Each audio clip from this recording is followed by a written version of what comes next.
네, 여러분 모의고사 보시느라고 고생 많으셨고요. 지금 모의고사가 어떤 의미인지 말씀 안 드려도 잘 아실 겁니다. 점수에 연연치 마시고요. 여기 어떤 주제가 나올지, 그리고 지금 여러분들이 이런 생각을 항상 가져주시기 바라요. 내가 공부한 것만 확실히 맞춰도 합격이다. 네, 이런 자신감을 가지시고 자기에 대한 믿음을 가지세요. 다만 중요한 거, 공부한 걸 실전에서 틀리게 되면 얼마나 후회가 되고, 이거 후회 정도로 표현할 수가 없는 겁니다. 자, 그렇게 자신이 지금 알고 있는 것, 그것이 어떻게 나올 수 있고 또 어떻게 함정을 팠을 때 내가 거기에 빠지지 않고 그걸 발견해내는가, 이런 거 훈련이고 실력 점검, 마지막 실력 다지는 과정, 이렇게 생각하고 모의고사 보도록 하겠습니다. 거의 대부분이 많이 익숙한 문제이기 때문에 핵심 주제만 간단히 할게요. 자, 형법의 기본 개념 문제 나올 주제는 그다지 많지 않습니다. 일단 형법의 개념은 협의의 형법, 그리고 실질적 의미의 형법이다. 그리고 아울러 형법의 기능과 관련돼서 보호적 기능과 보장적 기능, 여기에 형법이 담당해야 될 그 임무, 바로 보호적 기능과 연결되는 그 임무로서 바로 보충적 보호법익의 보호다. 내지는 보충적 사회윤리적 행위가치의 보호다. 요건 견해의 차이가 좀 있습니다. 다시 말하면 최후수단성, 요런 거 정도가 언급이 될 거예요. 자, 기업 같은 경우는 일단 강제력을 가지고 우리 사회에 거기 법률을 통해 보호할 가치 있는 이게 바로 보호법익입니다. 네, 틀린 말이 아니고요. 그다음 니은도 역시 여러분들이 읽으신다면, 자, 법관에 대해서는 재판규범이자 평가규범, 일반 국민에 대해서는 행위규범이자 의사결정규범, 그 얘기입니다. 그다음에 디귿에, 자, 바로 강제력, 아까 기억에서 나왔던 형벌과 보완 처분이라는 강제력, 그렇기 때문에 보충성, 다른 말로는 최후수단성이라고 말씀드렸고요. 리을, 자, 여기서 이게 조금 여러분들 조심하셔야 될, 함정을 팔 때 이런 곳에서 팔 거예요. 보호적 기능이란 것, 요거는 적극적 기능입니다. 우리 사회에 범죄를 적극적으로 응징 처벌하는 것, 이게 바로 보호적 기능이라면, 보장적 기능은 형법의 범죄라고 규정된 행위를 하지 않는 한은 절대로 국가로부터 처벌받지 않고 간섭받지 않는다. 다시 말하면 넌 죄를 짓지 않는 한은 자유롭다. 그리고 권리가 보장된다. 이게 바로 보장적 기능이고 소극적 기능입니다. 그렇기 때문에 보장적 기능을 강조하게 되면 보호 기능이 위축, 양자는 서로 반비례 관계. 자, 이때 자유민주주의에서 가장 강조되는 기능은 바로 소극적 기능인 보장적 기능이에요. 여기 위에 표현에서 보호적 기능이 적극적 기능인데 소극적, 이런 부분이 틀렸습니다.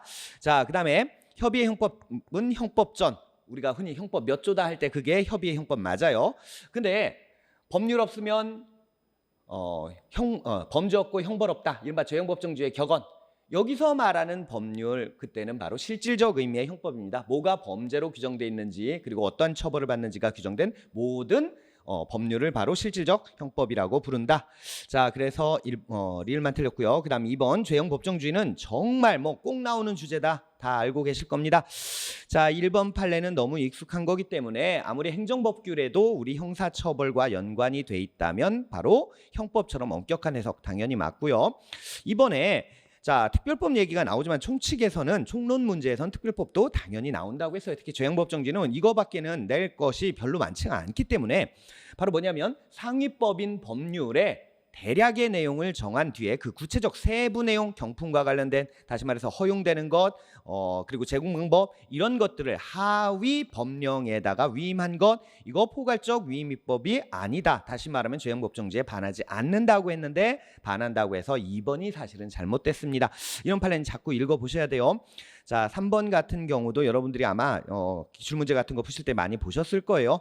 거기 이것도 역시 특별법이지만요, 읽어보시면 대등하게 나열했다는 건 어느 것이 어느 것을 포함하거나 흡수되는 관계가 아니다. 둘이 대등한 것이다. 이렇게 생각하시면 빠르겠고요.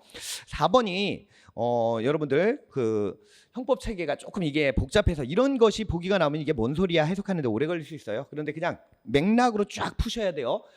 이해를 위해서 잠시 말씀드리면 외우실 필요는 없고요. 257조가 바로 상해죄를 규정하고 있으면서 258조에는 결과적 가중범으로서의 중상해가, 그리고 259조에는 이른바 상해치사가, 여기에 262조에 뭐라고 돼 있냐면요, 폭행치사 해놓고서 폭행치상, 자, 261조의 죄를 저지른 경우에, 그래서 사망, 상해에 이른 경우에는 257부터 259조에 의한다 이렇게 해버렸어요. 자, 바로 그때 거기 제시된 것처럼요 258조 2를 뒤늦게 신설하면서 특수상해가 돼버렸네.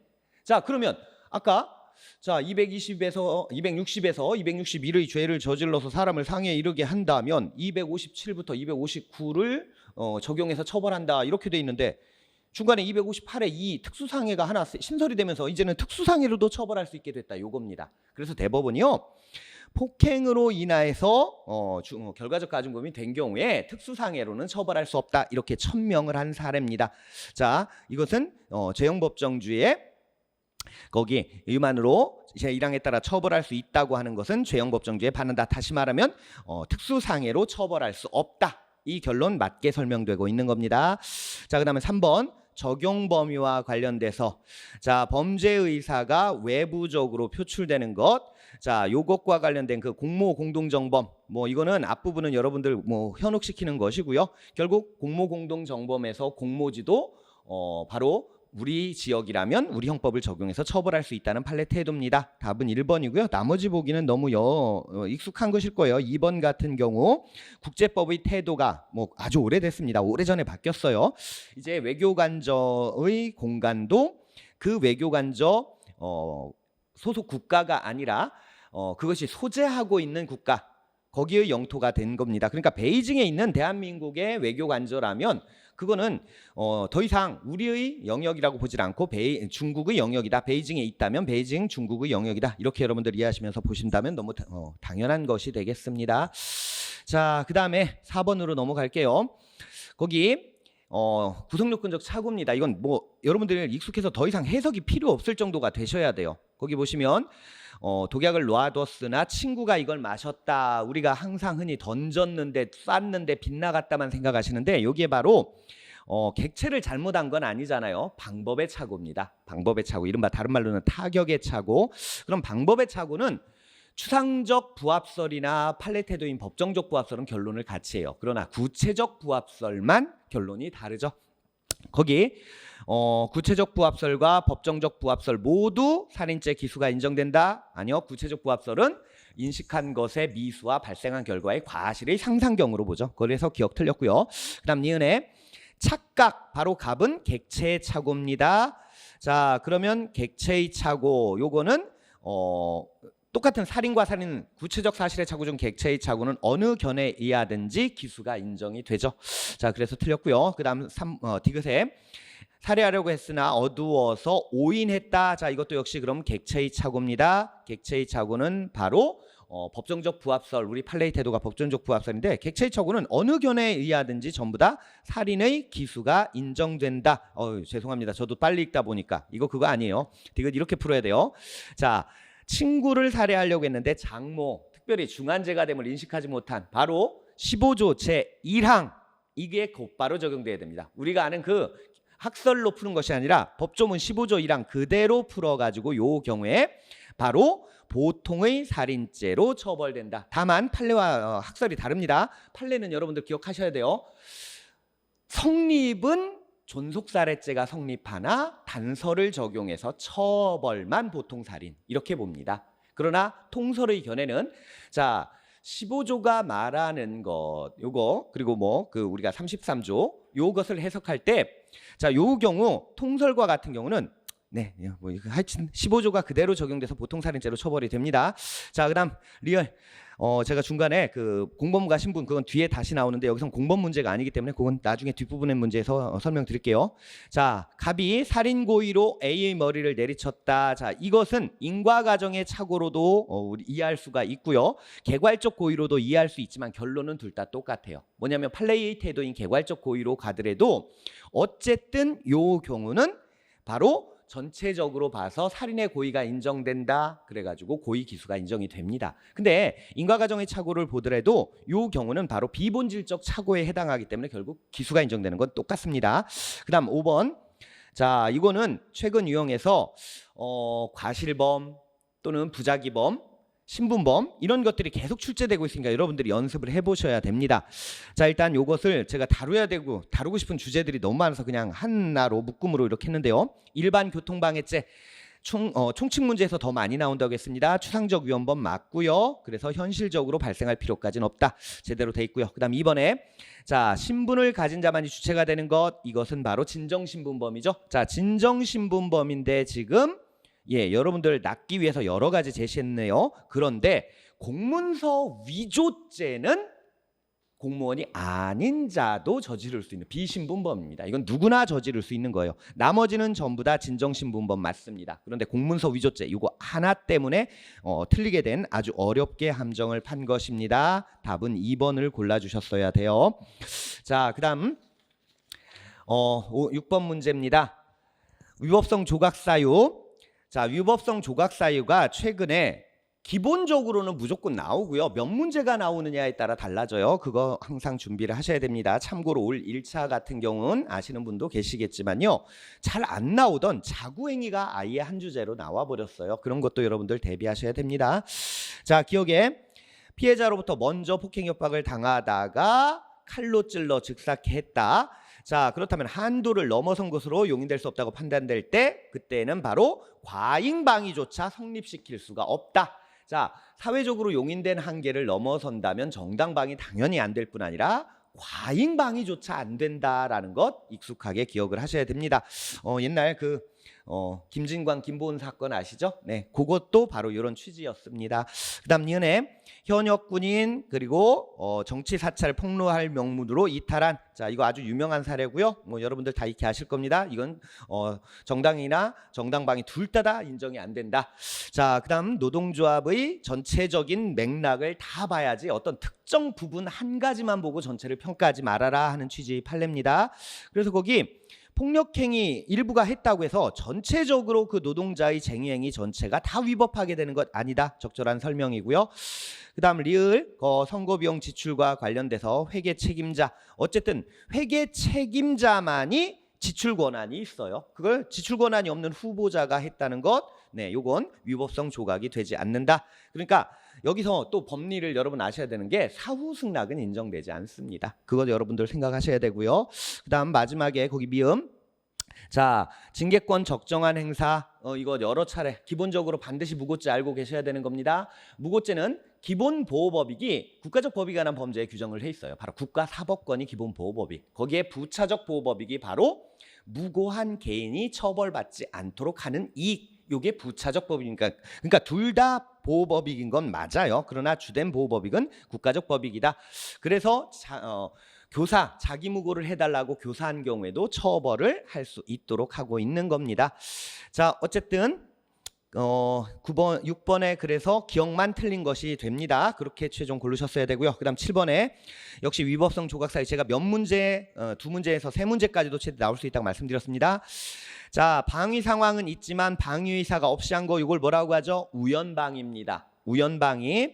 자, 요거는 행위반, 거기 위법성 조각사유 요건에 있어서 정당화 요소가 필요 없다라고 보는 것. 자, 그러면 여러분들이 국어적으로만 해석하셔도요, 필요 없다. 정당화 요소가, 그러니까 주관적 정당화 요소가 필요 없다는 견해는 객관적 정당화 요소만 있으면 위법성이 조각돼, 이렇게 보는 겁니다. 그럼 지금 딱 보시면 방위 상황, 객관적 상황은 있잖아요. 그래서 얘네들은 이거 위법성이 조각돼서 무죄다라고 하는 겁니다. 자, 그런데 거기 불능미수다 했으니까 틀렸습니다. 그 다음에 252조 제1항 촉탁승낙살인죄, 이거 굉장히 어려운 설문입니다. 여러분들 요거 자주 보시긴 어려운 설문이었을 거예요. 근데 요거는 여러분들이 이런 것도 나올 수 있구나 하고 생각을 하셔야 됩니다. 뭐냐면 우리가 소극적 진정 안락사는 판례가 허용을 했어요. 네, 소극적 진정 안락사. 그것 때문에 촉탁 승낙 살인죄가 무조건 처벌된다라고 볼 수는 없다. 즉 예외의 길이 생겼습니다. 그래서 거기 위법성 조각은 불가능, 요 부분이 틀렸습니다. 자, 그다음에 자구행위가 정도를 초과한 과잉 피난과 과잉 방위는 야간 등의 특수 상황하에 책임 조각 규정이 있습니다. 즉 21조 제3항. 자, 그런데요. 자구행위는 그거에 대한 준용 규정이 없어요. 요거는 1차에서도 출제가 됐습니다. 자, 그다음에 4번에 위법성 본질을 결과반 가치에서만 구하는 입장. 자, 결과반 가치에서만 구한다. 고전주의 입장이라는 것. 그러니까 결과가 어떠냐에 따라서 판단을 하는 겁니다. 자, 그럼 얘네들은 아까 1번과 연결되는 바로 뭐냐면 주관적 정당화 요소가 필요 없다라고 보는 애들이에요. 주관적 정당화 요소 필요 없고 결과적으로 위법성만 조각되는 결과가 됐으면 위법성 조각시켜줘야 돼. 자, 그래서 얘네들은 아까 말씀드린 1번에 우연방위의 위법이 조각된다라고 인정을 하는. 자, 4번은 옳은 설문이고요. 그 다음 8번에 심신장애 변별할 능력 또는 의사를 결정할 능력이 미약한입니다. 자, 심신미약자 10조 제2항은 임의 감경인데 감경한다 틀렸죠. 필요 감경 아니고 임의 감경입니다.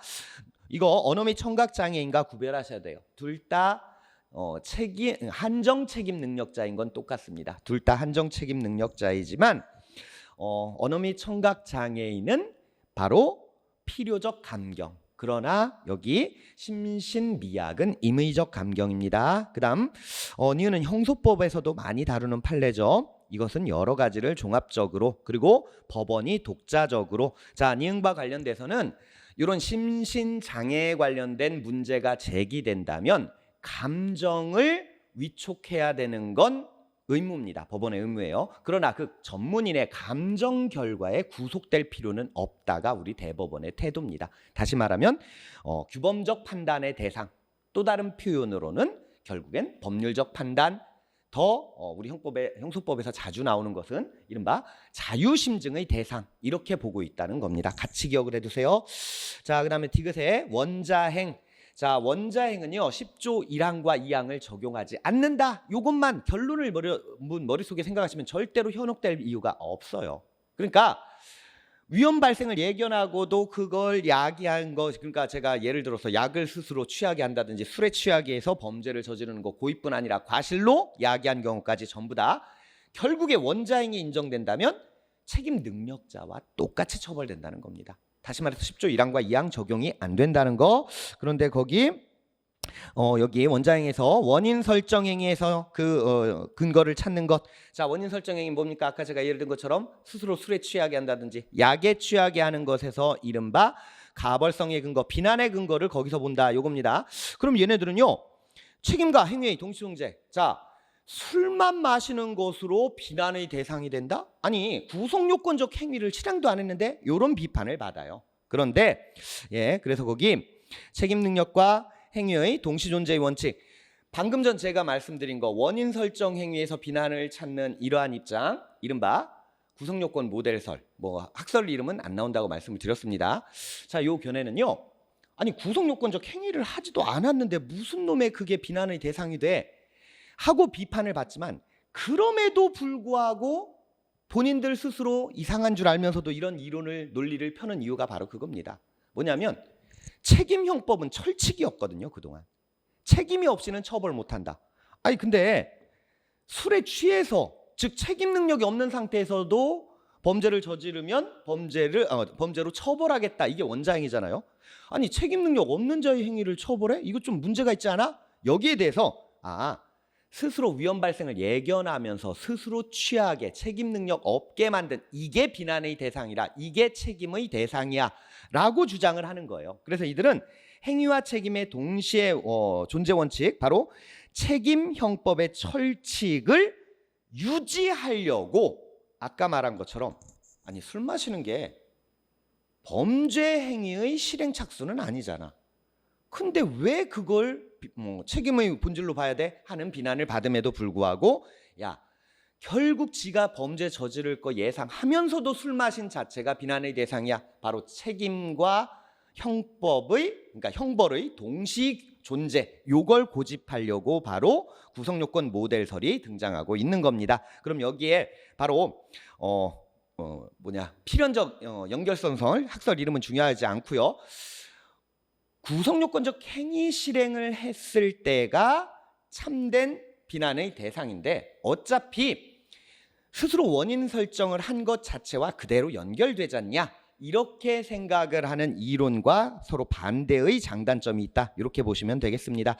자, 그 다음에 르을의 원장의 근거, 아까 디귿과 다른 것이요. 자, 여기 불가문적 연관에서 찾는 거 방금 전 마지막에 제가 예를 들었던 겁니다. 자, 여기서 실행행위의 정형성을 무시해서, 자, 실행행위의 정형성, 요건 제가 아까 디귿 설명드릴 때 이미 말씀드렸어요. 요건 바로 디귿의 이론, 이른바 그러니까 구성요건 모델설의 이론입니다. 즉 책임과 형벌의 동시 존재를 고수하려는 그러한 입장에 대해서 제기될 수 있는 비판입니다. 디귿과 리을은 서로 바뀌었습니다. 서로 비판의 대상이. 자, 미음은 기대 가능성이 인정되지 않아서 이 부분도 여러분들이 어려워하시는 분들이 계신데, 적법 행위를 기대할 수 있다면 책임을 물어서 처벌할 수 있다는 거고요. 적법 행위에 대한 기대 가능성이 없다는 게 결국 책임을 물을 수 없어서 벌하지 않는다는 겁니다. 간단히 기대 가능성이 있으면 처벌받는다. 기대 가능성이 없으면 책임 조각. 이렇게 보셔야 됩니다. 여기서는 기대 가능성이 없어서 처벌되지 않는다라고 본 사례입니다. 9번에 자, 적절한 것, 평소 사이가 좋지 않았던, 이거 조금 어려운 문제입니다. 그러나 오상방위라든지 그러니까 위전착 그리고 우연방위 이런 것에 대한 인식 잘 갖춰진 그런 것들을 확인하는 문제고요. 자, 거기 우리 경시에서 이거 한 문제로 이렇게 덩어리로 묶어서 내지는 않을 거예요. 예, 이걸 주제별로 잘라서 낼 건데, 다만 제가 이게 40문제 안에 여러 개의 주제를 다 다뤄야 되다 보니까 하나로 그냥 묶었는데요. 자, 지금 가 같은 경우가 바로 이른바 우연방위, 즉 방위 의사가 없이 정당 방위를 한 그 경우고요. 그다음 요 경우는 아까 우리가 문제에 비슷한 사례로도 풀었는데 바로 개괄적 고의 또는 인과 과정의 착오, 요 사례입니다. 그다음 다는 부진정 부작위범의 성립 요건 중 이른바 보증인적 지위와 보증인적 의무에 있어서의 착오를 나타낸 부분입니다. 그걸 가지고 여러분들 푸시면요. 일단 기억. 거기 결과반가치론이 뭐였어요? 결과만 가지고 평가하면 돼. 그럼 얘네들은 주관적 정당화 요소가 필요 없다. 다시 말하면 정당방위하겠다는 의사 없이 결과적으로 정당방위했으면 위법성 조각시켜줘야 돼, 이렇게 보는 겁니다. 그래서 거기 얘는 가 사례를 결과반가치론으로 해결할 때 방위의사가 없기 때문에 아니죠. 이거는 바로 주관적 정당화 요소가 필요하다는 입장일 때 이렇게 되고요. 얘네는 위법성이 조각된다고 봅니다. 그다음 그러니까 니은 나 사례를 인과과정 착오로 본다. 자, 이렇게 풀어나가더라도요, 이 경우는 비본질적 착오로 봅니다. 그런데 거기 본질적 착오라고 해서 그 부분 틀렸습니다. 자, 그다음에 다는 보증인 지위와 보증인 의무, 이걸 두 가지로 나누어서 살피는 입장. 요때 바로 지위 자체는 객관적인 거니까 구성요건 요소고, 그다음 내가 얘를 구해야 되는 의무가 있느냐 없느냐, 이거는 바로 비난 요소니까 책임, 다시 말해서 법률의 착오, 금지 착오의 문제가 되는 겁니다. 자, 이것도 맞는 설명이고요. 이것이 맞는 설명. 그다음 A에 대해 갑의 행위 정당화 요소가 필요하다. 자, 이 안에서는 여러 가지로 견해가 세분화됩니다만, 이 중에 불능미수로 본다. 불능미수로 본다는 거 위험성을 인정하잖아요. 자, 위험성을 인정한다는 것에서는 행위 반가치, 그래요. 결과적으로는 정당방위가 성립이 됐지만 결국 정당방위 의사를 가진 게 아니라 A 혼내주려고 던진 거잖아요. 그렇기 때문에 행위 반가치는 있다. 자, 그런데 아까 말씀드렸다시피 기억처럼요, 결과 반가치론, 그것도 순수한 결과 반가치론에 의한다면은 위법성 조각시켜야 된다, 이렇게 보는 겁니다. 그러나 결과 반가치론 외에 이른바 행위 반가치를 전제로 주관적 정당화 요소가 필요하다는 견해에 있어서는 그 안에서 여러 가지로 견해가 세분화된다. 이것도 여러분들이 읽으시면 충분히 풀 수 있는 걸로 우리 경시가 나와요. 자, 그다음에 마지막 미음입니다. 자, 나 사례에서 개괄적 고의로 파악하는 게 우리 판례의 입장, 예, 그렇게 설명하고 있습니다. 자, 그러니까 기억 니은만 틀립니다. 그다음 예비의 미수, 예비와 미수, 예, 예비의 미수란 건 있을 수가 없죠. 자, 어쨌든 거기 미수범이란 행위를 종료했더라도 결과가 발생하지 아니할 경우를 말하는 것, 여기까지 맞습니다. 결과가 발생할 때는 미수범이 성립할 여지가 없다. 바로 끝까지 잘 읽으셨어야 돼요. 결과가 발생했어도 미수범 성립할 수가 있죠. 이른바 동시범. 네, 동시범에서 원인된 행위, 즉 인과관계가 판명되지 않았다면 총칙상 바로 19조입니다. 263조가 아니라 바로 가담자들을 미수범으로 처벌할 수가 있습니다. 아울러 인과관계가 부정돼도 마찬가지고요. 그다음 대법원은 예비죄 실행행위를 긍정하는 입장에서 있다. 예비죄 공동정범뿐 아니라 종범 성립도 긍정한다. 자, 우리 판례는 이걸 전부 다 부정하는 입장이죠. 학설 중에 이걸 지지하는 게 있습니다. 자, 그다음 3번에 교사범에 있어서 실행 자체를 승낙하지 않은 경우, 자, 요거는 바로 실패한 교사. 그리고 실행을 승낙했지만 착수에 이르지 않은 것, 이건 효과 없는 교사. 자, 어쨌든 두 경우 전부 다요. 교사한 자, 즉 교사자는 예비 의무에 준하여 벌하게 돼 있습니다. 참고로 전자는 피교사자 같은 경우는 승낙조차 안 했으니까 얘는 처벌받는 게 억울할 거예요. 그런데 후자, 승낙을 했지만 실행 착수 안 했다. 이 경우에는 피교사자도 바로 예비 음모로 처벌됩니다. 그러면 지금 두 사례 전부 다, 즉 실패한 교사든 효과 없는 교사든 전부 다 예비 음모로 처벌될 수 있는 건 교사자만이고요. 피교사자는 효과 없는 교사일 때만 처벌될 수 있고, 그리고 실패한 교사일 때는 예비 음모로 처벌될 일이 없습니다. 자, 그 다음에 거기 결과적 가중범 4번은 그거죠. 결과적 가중범은 결국 기수미수의 판단을 중한 결과의 발생을 기준으로 한다. 본 범죄가, 기본 범죄가 미수였어도. 자, 그 다음에 11번입니다. 정범과 공범. 자, 정범 공범 문제는 꼭 출제가 되고 있는데 다만 어떤 주제가 출제될지 내용이 네 가지잖아요. 그래서 한 문제에 싸잡아서 나올 가능성도 높다. 이거 여러분들 생각을 하셔야 됩니다. 가장 가능성이 높은 건 공동정범과 간접정범이 될 수가 있겠죠. 자, 어쨌든 공모공동정범에서 공모에 주도적으로 했다. 그런데 얘가 빠지려면 그냥 자기만 빠져서는 안 되고 나머지까지 제지시켜야 된다. 자, 1번 제대로 된 설명. 그 다음 2번도 역시 많이 보셨던 판례일 겁니다.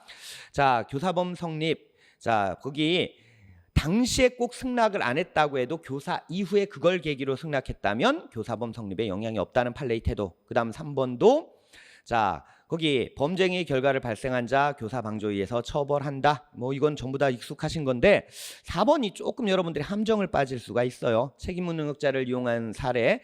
자, 요 경우 바로 제한적 종속형실, 이게 바로 우리 판례의 태도잖아요. 위법성까지만 존재하면 처벌할 수 있다. 그렇다고 할지라도 정범 우의성이 인정된다면 간접정범이 성립할 수 있다는 거예요. 근데 거기 교사범이 성립하기 때문에 간접정범은 성립될 여지가 없다. 이게 아니죠. 정범 우의성이 뭐예요? 어쨌든 간접정범은 정범입니다. 그러니까 교사범, 좁은 의미의 공범보다 간접정범이 우월하다면 간접정범이 성립할 여지가 있을 때 간접정범 성립 가능하다. 자, 그 다음 12번. 죄수 문제. 죄수 문제는 각칙, 총칙 어디서든 다 언급이 될 겁니다. 각칙 개별 범죄에서도 나올 수가 있고요. 특히 재산 범죄 내지는 문서 범죄 이런 곳에서 연결돼서 많이 나올 수가 있습니다. 기억. 자, 강취한 현금 카드.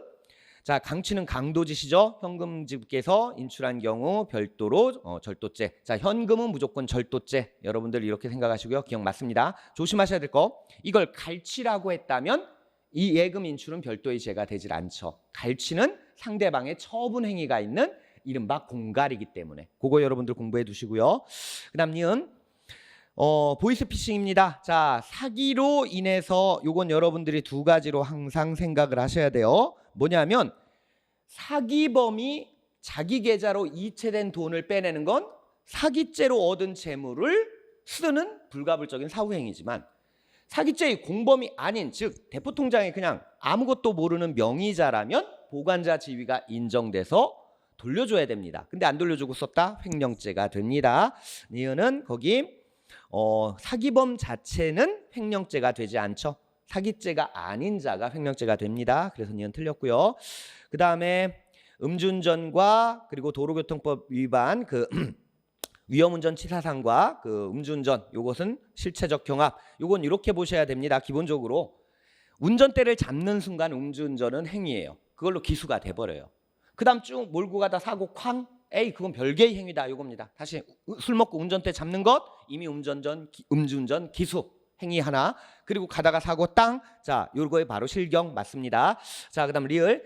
절취 후 부정사용. 자, 원래 절도물을 어떻게 쓴 거는 불가불적 사후행위지만 신용카드는 예외라고 말씀드렸습니다. 신용카드의 경우에는 기본 카드 그 플라스틱 덩어리가 무슨 가치가 있겠어요. 그거보다 훨씬 더 중대한 가치 침해로 연결되잖아요. 그래서 신용카드를 부정 사용한 건 언제나 실경이다. 여러분들 이렇게 생각하셔야 됩니다. 자, 그 다음에 미음 같은 경우, 자, 이 미음을 여러분들이 솔직히 푸시면서 이걸 발견하셨을지 모르겠습니다. 이거 함정을 교묘하게 판 건데, 자, 한번 보세요. 요즘 트렌드가 이래요. 몇몇 문제는 이렇게 중간에 살짝 바꿔서 미처 찾기 힘든 함정을 팝니다. 그런 것들 조심하라고 일부러 한번 내본 거예요. 보시면요, 거기 이 부분, 어느 날에 운전을 시작해서 다음 날까지 동일한 기회에 1년의 과정에서 계속 운전을 한 경우 등과 같이. 자, 요 부분 때문에 틀렸습니다.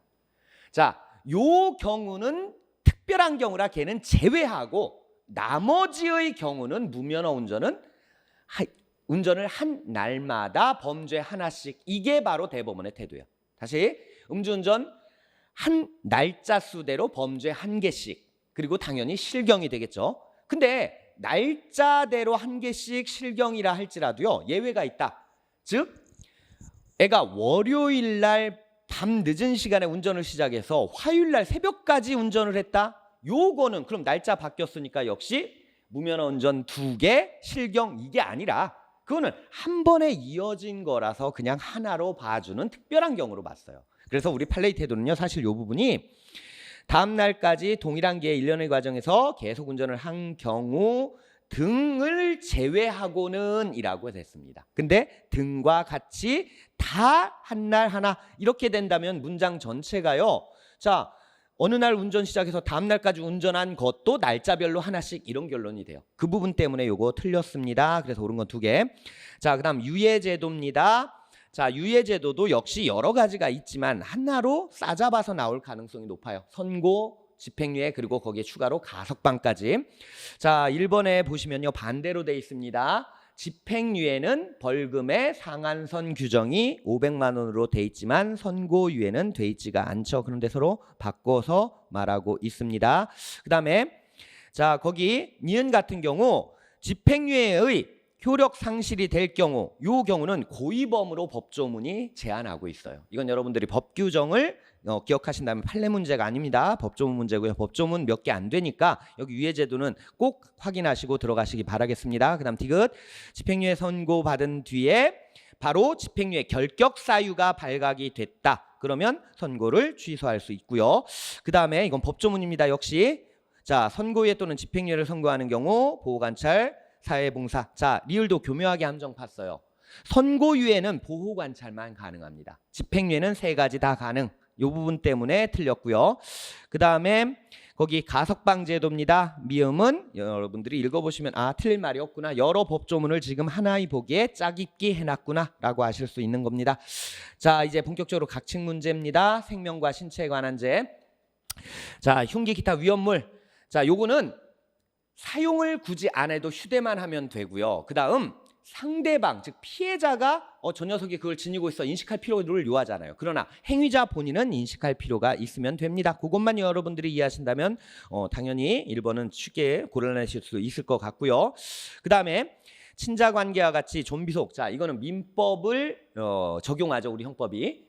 자, 요때 중요한 것이요, 호적상의 기재에 좌우되는 것이 아니라는 게 민법 그리고 그에 영향을 받는 우리 형법의 기본적인 태도입니다.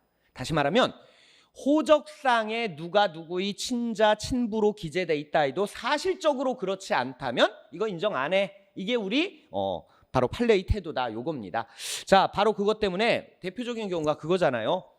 갑돌이가 아내가 있음에도 불구하고 내연녀와 낳은 아이를 아내 몰래 아내와의 사이에서 출생한 출생자로 등장한 경우와 지금 요 판례에서 문제가 되는 것, 을려가 감남과 혼인하고 있던 중에 감남이 멀리 외출하고 있는 몇 년 사이에 새로운 A남과 사통을 맺어가지고 아이를 낳았는데 이거를 아무것도 모르는 감남과의 친생자로 등장했을 때, 자, 바로 요 사례, 요거 호적이라는 그 기록 등재로 좌우하는 것이 아니라 실제 관계가 중요하다 요겁니다. 그래서 바로 2번이 틀렸습니다. 잘 보시면요. 거기 호적상의 기재에 의해 좌우되는 것 이걸로 좌우되는 거 아니라고 했습니다. 그래서 호적상 친생자로 돼 있다고 할지라도 실제가 아니라면 아까 제가 말한 거 갑남 사례와 을려 사례 요 사례 둘 모두 다 존비속 관계를 인정하지 않았습니다. 자, 그다음에 3번에는 자, 요거 이 문제가 왜 여기서 나올까? 잘 보시면요. 여기 263조 아까 제가 잠깐 언급했는데 동시범의 특례 규정이잖아요. 요거는 상해의 죄와 관련된 동시범 특례고 폭행이나 상해의 결과 사망에 야기된 경우까지 우리 판례가 적용하는 것까지는 맞아요. 그런데 그건 결과적 가중범이고요. 여기 3번은요. 애초부터 살인의 고의를 가지고 한 겁니다. 애초부터 살인의 고의를 가졌다면 바로 상해죄 동시범 특례가 적용될 필요가 없습니다. 이 경우는 그냥 살인 미수가 되는 것이에요. 자, 그다음에 15번입니다. 협박죄. 권리행사 직무집행 일환으로서 일정한 해악을 고지했을 때 자, 이 부분부터가 중요합니다. 그 고지가 권리행사나 직무집행으로서 살해상규에 반하지 않는다면 당연히 범죄가 되질 않죠. 예, 직무집행을 해서 예컨대 철거 반환이 어차피 철거가 당연히 법적인 의무로 이렇게 돼 있다고 한다면 아 이거 강제로라도 부술 테니까 빨리 짐 빼세요. 자, 이거 협박죄로 되지 않아요. 네, 그렇게 생각하시면 기억 너무나 당연한 거고요. 그 다음 니은 같은 경우도 얘가 적법한 절차를 밟는다고 했다면 협박죄 안 될 거예요. 그러나 적법한 절차를 밟는 게 아니라 상관에게 무릎 꿇고 빌어라. 네가 잘못했다고 시인해라. 이렇기 때문에 이른바 상관협박죄, 군형법상 상관협박죄가 인정된 사례인데 군형법으로 우리가 알 필요는 없고요. 그냥 협박된다 이렇게만 아시면 됩니다. 그 다음 디귿 이것은 실경으로 봐야 되죠. 읽어보시면 이건 뭐 뻔하네. 실경이네 라고 금방 여러분들이 생각하실 수 있을 것 같고요. 자, 그 다음에 디귿 같은 리을 자 피해자 본인 친족뿐 아니라 제3자에 대한 자 요거 교묘합니다. 뭐냐면 요 부분 항상 기억해 두세요. 협박의 대상 즉 협박죄의 피해자는 법인은 피해자가 될 수 없어요. 그러나 협박을 함에 있어서 해악을 누구에게 입힐지 다시 말하면 협박의 내용에는 법인에 대한 협박도 성립될 수 있다. 다시 말하면 회사를 협박하는 건 불가능해요. 자연인만 협박할 수 있지. 그러나 자연인을 협박하면서 니네 회사 불태울 거야. 이거는 협박죄 될 수 있다. 요겁니다. 그것만 함정 빠지지 않으시면 되고요. 그래서 15번에선 리을 하나만 맞는 거예요. 강간추행의 죄도 최근에는 워낙 여러분들이 이거 아셔야 됩니다. 이른바 흐름, 판례의 변동과 관련돼서 네, 제가 빨리 진행한다고 여러분들 시간 아껴드리라고 이 부분 하고 싶었는데 생략하고 시작했는데요. 뭐냐면 2017년도 그리고 18년도 요때 배임과 횡령의죄의 판례가 잇따라 변경을 됐어요. 그랬더니 그거부터 한 1년 6개월 후 시험부터 2년 시험 때는 배임 횡령죄의 비중이 확 늘었습니다. 그리고 나서 주거침입죄의 판례 태도가 변경한 바로 직전까지 주거침입죄의 비율이 확 늘었죠. 그럼 이제 남은 거 바로 동기설. 자, 동기설이 바로 작년 12월 달에 폐지가 됐잖아요. 그러면 이제 요번부터 동기설에 관한 문제가 막 늘어날 것이다. 자, 그렇다는 얘기 제가 왜 여기서 이쯤에서 이랬냐면요. 배임죄, 횡령죄가 과거에는 한 문제로 묶이거나 이렇게 출제가 되던 게 막 그 부분의 출제 비중이 높아지니까 다른 부분 출제 비중을 줄일 수밖에 없었어요. 그래서 강간과 추행의죄가 최근에 많이 출제 비율이 낮아지긴 했습니다만 그럼에도 불구하고 항상 꾸준히 나오고 있다는 점이 그만큼 출제 빈도가 높고 중요한 거다. 여러분들 인식하시라고 그 말씀을 드린 거고요. 자, 뭐 뻔한 설문들은 생략하도록 하겠습니다. 다만 4번 조심하십시오. 이건 법조문 제대로 이해하고 있느냐입니다. 잘 보세요. 거기 구강, 항문에 손가락 등 성기를 제어한 신체 일부 또는 도구를 넣었을 때 유사강간이 될 것이냐. 쉽게 말해서 상대방 입에다가요 도구 넣었다고 이게 유사강간 될까요? 아니죠. 바로 성기 항문에 성기를 제어한 신체의 일부를 넣거나 도구를 넣었을 때 유사강간이 되는 겁니다. 근데 성기와 항문의 이 부분을 교묘하게 구강, 항문 이렇게 해놨습니다. 그러면 구강이나 항문에는 성기를 넣어야만 유사강간이 돼요. 네, 이렇게 여러분들 법조문 잘 정리하시고요.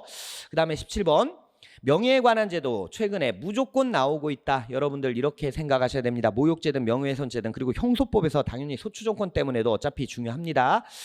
자, 허위사실 적시 명예훼손죄 요때 310조가 적용될 수도 있다. 이건 너무나 뻔하죠. 오늘 1차에도 이건 나왔어요. 네. 진실이라고 믿었을 때, 자, 그럴 때는 당연히 310조 적용될 수가 있습니다. 그리고 처벌도 307조 2항이 아니라 307조 1항으로 처벌되게 되잖아요. 자, 그다음 니은에 사람이 성명을 명시하지 않은 허위사실 적시, 그런데 대충 그거 누구 얘기구나 라고 딱 알아차릴만 하다면 바로 명예훼손 당연히 인정된다. 자, 그 다음에 디귿이 이거 조심하셔야 돼요. 왜냐면 경찰한테 욕설한 사례가 비슷비슷한 게 있습니다. 그래서 뭐 어떤 분은 암기하실 때 그냥 뜻발 하나만 하면은 안 되는 거고 막 이것저것 했으면 뭐 이런 식으로 생각하시는데 그냥 뭐 결론만 맞추시면 됩니다. 어쨌든 예전에 그 말한 사례 한 가지 때문에요. 경찰한테 욕한 거 정도로 모욕이나 명예훼손 안 되겠구나라는 것에 경적을 울리는, 자, 이거 분명히 주변에서 본 사람들에 대해서 경찰에 대한 이른바 신뢰도라든지 경찰에 대한 어떠한 기대감 이런 것들을 추락시키는 그러한 것으로 평가될 수 있다라고 판례가 인정을 한 사례가 있습니다. 그래서 지금은 모욕죄 될 수가 있습니다. 자, 특히나 여기 디귿 사례가 바로 그거예요. 모욕죄를 인정했던 대표적인 사례입니다. 자, 그 다음에 리을 어떠한 편이 인격적 가치에 대한 평가를 떨어뜨릴 만한 것 요런다면은 만약에 무례하다, 그러니까 떨어뜨릴 만한 것이 아니라고 한다면, 다시 말해서 모욕죄는 떨어뜨릴 만한 것이라고 했을 때 이 부분을 해서 이 문제를 풀 때는 상관이 없지만요, 조심하셔야 돼요. 실제로 떨어졌을 것을 요하지 않습니다. 떨어뜨릴 만한 것, 다시 말하면 떨어뜨릴 수도 있는 위험이 있는 것. 아까 경찰관에 대한 모욕죄도 바로 그거예요. 사람들이 경찰을 뭐로 알겠어? 네, 앞으로 경찰의 그 권위가 사라지잖아 라고 해서 모욕죄 인정을 해줬던 겁니다. 자, 지금 17번은 전부 옳고요. 그 다음에 18번 역시 주거의 침입죄, 아까 제가 말씀드린 것처럼 판례태도 변경위에 빈출되고 있습니다. 자, 거기 적법하게 개시가 된 후에 권한을 상실해도 일단은 주거권자의 주거권을 보호해줍니다. 그렇다는 얘기는 정당한 권리자 내지는 집주인, 이미 계약 기간 끝났다고 함부로 들어가서는 안 된다는 거예요.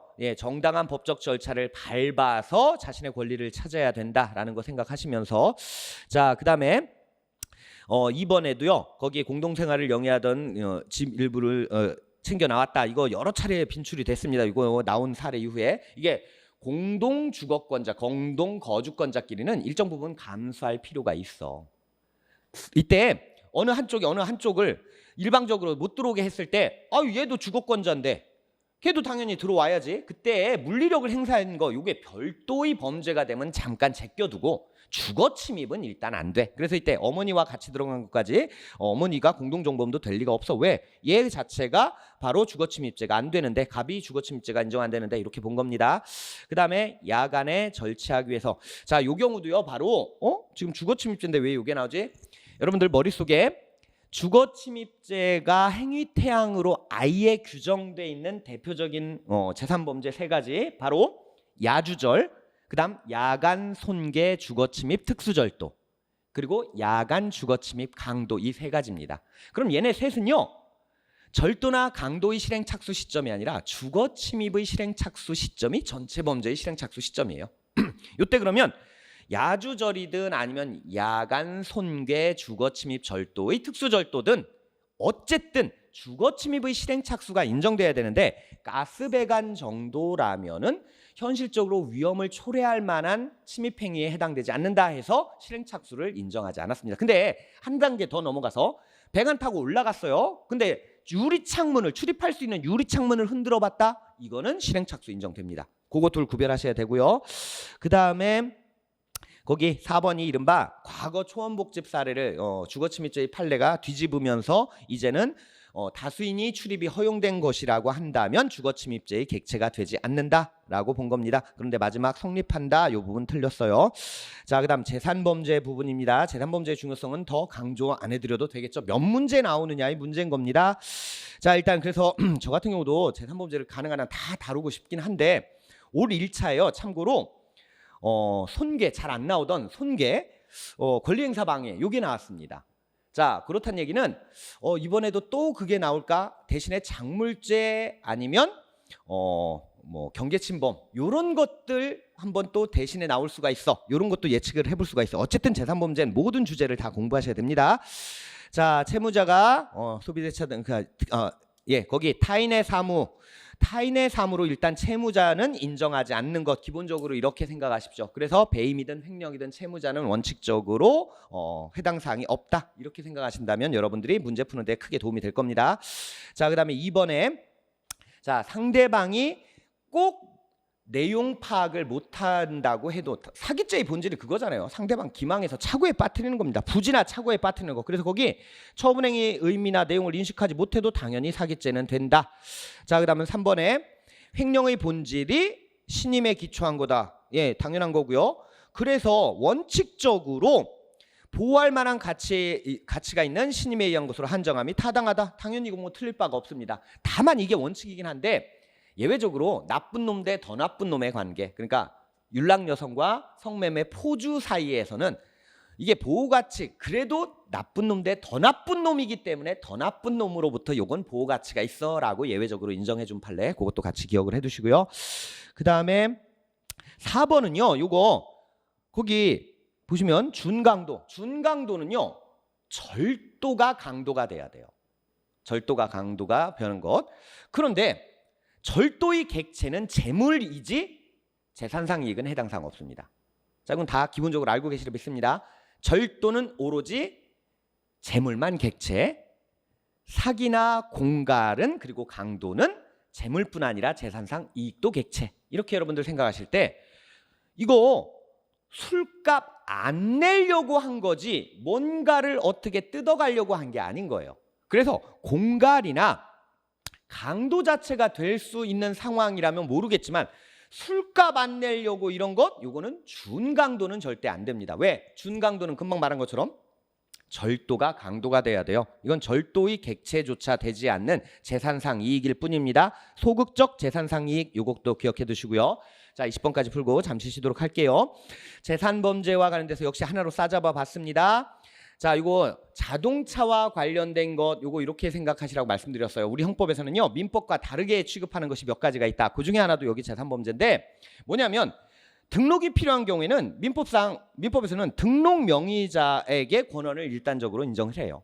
근데 우리 형법에서는 특히 자동차와 같이 동상과 같이 일상용품이 되는 것, 요거는 등록 명의자가 누구냐 보다는 너네들끼리 내부 관계에 있어서만큼은 실제 누가 관리하고 소유하느냐 점유하느냐 요걸 기준으로 보호해 줄게, 이게 우리 형법의 태도입니다. 물론 외부의 제3자에 대한 판매 여부, 매매 여부에 있어서만큼은 민법과 마찬가지로 취급하지만 적어도 당사자 사이 내부 관계에 있어서만큼은 명의는 제 거여도 제가 제 친구에게 너 써라고 했다면 그거 가져왔을 때 절도죄 인정된다는 게 우리 형법의 태도입니다. 그거 생각하신다면 기억 맞고요. 그 다음 니은 일단 체포됐으나 신병 확보가 확실치 않은 단계 요겁니다. 아직 신병 확보 안 됐어요. 요게 준강도다, 이렇게 생각하시면 되고요. 왜냐면 이때 준강도가 상해까지 가 있으니까 결국 강도 상해입니다. 이렇게 연결이 되는 거고, 그 다음 디귿에 신탁 금지 약정을 체결했는데 A은행에 알리지 않았습니다. 자, 그러면 요 신탁 금지 약정 요거 같은 경우 그게 자기들끼리 약속이기 때문에 아무런 법적 효력이 없어요. 예, 아무런 법적 효력이 없기 때문에 A은행에 대해서는 어떠한 위험도 발생하지 않는다라고 본 겁니다. 자, 그 다음 리을 거기 경영자가 물품 공급 계약서에 따라서 공급을 한 사실이 없는데도 완료한 것처럼 청구 소송을 제기했다. 자, 청구 소송을 제기했다. 이게 핵심입니다. 그리고 계약서를 제출했다가 소송을 취하했다면, 자, 요 경우에 사기 미수죄, 왜냐하면 소송을 제기했기 때문에 당연히 사기 미수, 뭐 틀린 말 없고요. 그다음 가불이 공모해서 간명의로 개설된 예금 계좌 적금 매체, 이거 보이스피싱 아까 이미 말씀을 드린 거예요. 뭐냐면요, 이게 사기의 공범이면 횡령죄 안 되지만 사기의 공범이 아니면 횡령죄 된다. 그걸 생각하신다면 지금 기억, 니은, 리을만 옳습니다. 자, 잠시 쉬었다가 21번부터 이어가도록 할게요. 네, 21번 절도와 강도죄를 하나의 문제로 엮었는데요. 자, 절도, 어쨌든 이 절도죄는 남의 것을 가져가면 절도죄입니다. 자기 거 가져가면 절도가 아니에요. 권리행사 방해는 될지언정 그걸 생각하신다면 여기서 뭐 남의 거 문제 1번 사례는 남의 거 문제는 아니지만요. 결과적으로 소유자에게 이익이 된다 할지라도 그래도 남의 점유 상태에 있는 거 가져간다 이러면 절도가 인정된다는 판례입니다. 여러분 리스의 사업 판례는 다 아실 것 같습니다. 이 부분 바로 사실관계 부분도 출제되지만요. 이것도 출제가 돼요. 아까 제가 말씀드린 거. 기본적으로 소유자에게 이익이 된다라고 할지라도 점유권자의 점유를 침해한다면 여기서는 결국 리스업자의 캐피탈이 바로 소유 그리고 이걸 그 갑돌이가 매도했던 그 상대방이 점유자 자 점유자의 의사에 반해서 가져갔다면 이건 불법영득 의사 인정돼서 절도죄 된다는 겁니다. 자 그다음에 명의 통장 받아 가져간 거 자 요거 통장의 경우에 현금을 인출한 것 자 거기 1,000만 원씩이나 다시 가져다 놨다 이걸 통장 자체에 대해서는 사용절도로 그냥 볼 것이냐 그거 아니라고 봤어요. 그 다음에 강도죄 권리의무가 외형상으로 자 그러니까 아까 횡령죄에서 이 보관 위탁의 관계는 기본적으로 보호가치가 있어야 돼. 우리 형법은요 민법과 다른 점 아까도 말씀드린 바가 있는데요 뭐냐면 민법상 무권리자라고 해도 보호할 가치가 있다면 보호해 주는 게 우리 형법의 태도입니다. 가장 대표적인 것이 오늘 우리가 문제로도 풀었던 주거침입죄에 있어서 이미 계약관계 다 끝난 세입자 자 원래 무권리자예요. 그런데도 불구하고 주거침입죄로 보호를 해주는 거. 그 다음 업무방해죄에 있어서도 이른바 노점상과 같이 불법 상행이라 할지라도 보호가치가 인정된다면 무면허 의료행위나 마약 같은 건 보호행 가치가 인정되지 않잖아요. 걔는 예외로 하고 적어도 생계를 위한 노점상 이런 경우는 업무방해죄로 보호를 해줍니다. 그런 것처럼 강도죄에 있어서도요. 요거 뭐 외형상 꼭 불법이냐 적법이냐 요걸로만 국한되지 않는다라는 취지인 거 읽어보시면 뭐 특별히 함정팔 부분도 없는 아주 전형적인 판례입니다. 그 다음 4번에 거기 재물을 강취하려고 했으나 미수에 그쳤고 강간을 했으나 역시 미수에 그쳤는데 상해는 발생했네. 자 요런 경우 우리는 그러니까 우리 형법에서는 자 강도 시도 중에 강간 요것도 여러분들이 이렇게 생각하셔야 돼요. 강도의 폭행 협박을 하면서 그걸 이용해서 강간을 한 거기 때문에 행위는 하나로 본 겁니다. 요 경우도 마찬가지예요. 행위는 하나로 본다. 그래서 상상경으로 봤습니다. 그런데 실경 요 부분이 잘못됐고요. 그 다음 사기에 대해서 가장 잘못된 겁니다. 거기 채권이 존재하지 않는다는 이유로 요거 여러분들이 어려우실 수 있어요. 왜 그러냐면 솔직히 저도 경찰 시험에 이런 거 낸다는 게 조금 근데 경찰 업무 보시면 당연히 알긴 아셔야 되거든요. 이게 바로 민법적 얘기 때문에 어려우실 거예요. 이런 판례가. 거기서 압류 및 그 추심 명령 요걸 신청. 자, 요거는요. 나중을 대비해서 확보를 해두는 절차이지 본격적인 소송은 아니다 이거예요. 그러니까 내가 소송을 이길 때를 대비해서 제가 그 사이 빼돌리지 못하도록 즉 강제집행 면탈죄를 저지르지 못하도록 이걸 확보해둘 목적의 절차인 것이지 본격적인 법정 권리다툼 절차는 아니다. 즉 소송과 관련된 절차는 아니다라고 본 겁니다. 바로 그래서 실행 착수는 인정되지 않고요. 그래서 가장 적절한 것은 1번이었습니다. 그 다음에 거기 2번부터 자 제가 신카부는요 자기 카드는 절대로 신카부는 성립되지 않는다라고 이건 꼭 기억하라고 말씀드렸어요. 그러나 타인 카드는 신카부까지 성립할 수 있습니다. 다만 신용카드를 이용한다 할지라도요 비밀번호 누르고 예금 인출하는 건 이건 허용사항 없어요. 네, 그건 본래 신용카드의 고유 용도가 아니라 일반 그 뭐라고 해야 되나 현금 카드의 용도이기도 하기 때문에 그건 절도가 될지언정 신카부는 되진 않는다. 자, 그래서 거기 요 경우에는 바로 현금 자동 지급기에서 단기 카드를 대출로 인출할 때 자, 요때는 바로 신카부만 성립하고 흡수가 된다는 것. 그 다음에 3번에 상대방으로부터 소송비용 명목 이미 받았는데도 불구하고 청구했다. 자, 소를 제기했네. 실행 착수는 했네. 예, 실행 착수는 당연히 됐어요. 근데 이미 돈 받았어요. 돈 받았는데 다시 한번 소를 청구했어요. 그러면 우리 법원과 판사가 멍청이도 아니잖아요. 그래서 거기 판사의 권고로 취소를 했다. 자, 요거는 그러면 결과 발생이 불가능했네. 다만 요때는요. 불능 미수가 아니라 불능 범으로 본 겁니다. 요거는 다른 요런 취지는 여러분들이 여러 군데서 그냥 막연히 외우셨던 것이 아니라 좀 더 이해를 위해서 한다면요. 자, 아까 그러니까 공무집행 방해에서 여러분들이 많이 보셨을 이게 위계에 해당될 거냐 안 될 거냐. 위계로 볼 것이냐 안 볼 것이냐. 자, 거기에서 본질적으로 국가기관은요, 그런 것들을 잘 가려낼 것이 직무예요. 예.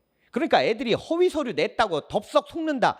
에이, 그건 제대로 심사하고 가릴 네가 네 직무를 제대로 안 한 것이야. 이게 우리 판례의 태도입니다. 그럼 입장을 반대로 국민 입장에서는요, 시민들이 국가기관을 대상으로 뭘 했다라고 해서 무조건 허위면 위계 이게 아니라 어차피 제가 심사해서 다 가려내. 이걸 전제로 합니다. 여기서 그 얘기가 왜 나오냐면 어차피 법원은요 속을 가능성이 없었다 이거예요. 애초부터 위험성 없었다. 그래서 요거는 불능범으로 봅니다. 그런데 거기 불능미수 요 부분이 틀렸어요. 사실 어려운 설문인데 기억하고 계신 분들은 아마 쉽게 골라냈을 겁니다. 그 다음 4번과 같은 경우도요, 이걸 어려워하시는 분들이 의외로 많이 봤어요 제가. 근데 이렇게 한번 생각해 보세요. 갈취나 편취, 그러니까 갈취나 사취는 전부 다 편취죄, 즉 상대방의 처분행위가 있어야 됩니다. 공갈과 사기는 상대방의 처분이 있어야 돼요. 지금 요 사안에서 부동산을 상대방이 처분해 준 건 아니잖아요. 예, 인감과 관련된 걸 처분해 준 거지. 그래서 적어도 상대방의 처분행위가 없기 때문에 적어도 이 부동산에 대해서는 사기가 되질 않는다. 이게 바로 아주 간단한 논리인 겁니다. 상대방이 기망에 빠져서 처분행위를 해야 그게 바로 사기죠. 부동산 처분한 건 아니었어요. 그 다음 23번에 자, 횡령과 배임 다른 주제들이 워낙 많아서 요 몇 년 사이에 이 그러니까 업무상 횡령 배임 포함한 모든 횡령 배임 문제가 굉장히 빈출도가 높았다고 했어요. 최근에 판례가 아주 빈번히 변했거든요. 2018년도 이후부터 쭉. 자, 그래서 어쨌든 여러분들 이 부분도 대비 단단히 해두시는데 경시에 주로 나왔던 것 위주로 공부를 해주시기 바랍니다. 자, 사립학교 교비는 엄격하게 그러니까 출처와 사용처가 법에 명시돼 있어요. 그러면 사용처 외에 쓴 거는 대부분 횡령죄가 된다. 1번 그렇게 생각하시고요. 그 다음에 니은 이거 조심하셔야 되는데 뭐냐면요, 여기 어차피 여기서 주체가 누굽니까? 대표이사죠. 얘도 회사에 대해서는 채권이 있어요. 돈 받을 게 있어요. 자, 여기서도 상식적으로 한 가지, 대표이사는 회사의 어떤 의사결정권의 최고봉에 있긴 하지만 둘은 법적으로 별개입니다. 따로따로 봐야 돼요. 자, 그 다음 여기 다시 넘어갑니다. 그러면 회사 입장에 손해를 안겨야 배임이 될 것인데, 예, 이거는 뭐냐면 결국 회사 입장에서는 갚을 돈 중에 일부를 갚은 것에 불과해요.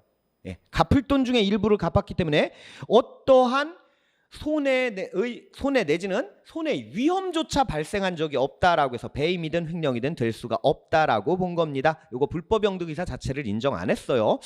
자, 그래서 니은 틀렸고, 그 다음 디귿 돈을 위탁받아 보관했는데 이게 자기 자신이 위탁이 아니라 요걸 또 은행에 맡긴 겁니다. 그런데 위탁자가 그러니까 신탁자가 수탁자에게 야, 그거 좀 빼줘 하면 당연히 빼줘야 돼요. 그거 안 빼주면 당연히 횡령이 된다. 네, 너무나 간단한 겁니다.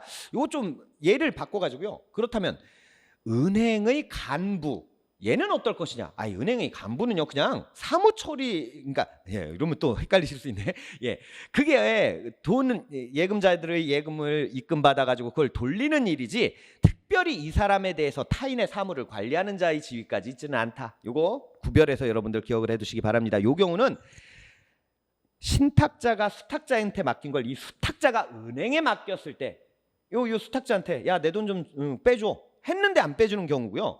아까 말씀드린 건 예금주가 은행의 간부와 사이에 요때 그 은행 간부가 저의 개인적인 사무처리자로 볼 것이냐, 요건 아니다 요거예요. 자, 그 다음에 리을의 부동산 매매대금 완납 이전. 자, 요거 여러분들이 이렇게 한번 생각해 보세요. 매도인 같은 경우는요 무조건, 즉 파는 자는요 타인 사무 처리자의 지위에 인정되지 않아요. 타인 사무 처리를 하는 자의 지위에 인정되지 않는다.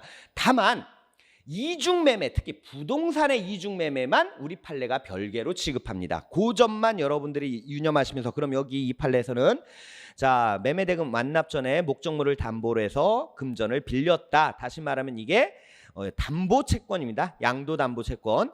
자, 매매대금을 우선 교부해서 약정한 뒤에 이를 임의로 소비했다. 자, 이거는 보관자 지위, 여기서는 이중매매 그게 아니죠. 자, 보관자 지위를 인정하지 않아서 당연히 횡령죄가 성립되지 않는다고 봤고요.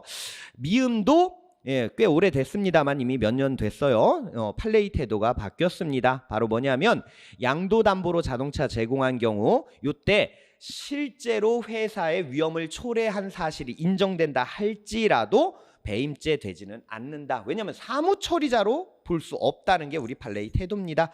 자, 이런 판례들은 빈출되고 있으니까 여러분들이 기억을 꼭 해두시기 바라겠고요. 이제 사회적 법익과 국가적 법익에 관한 범죄들입니다.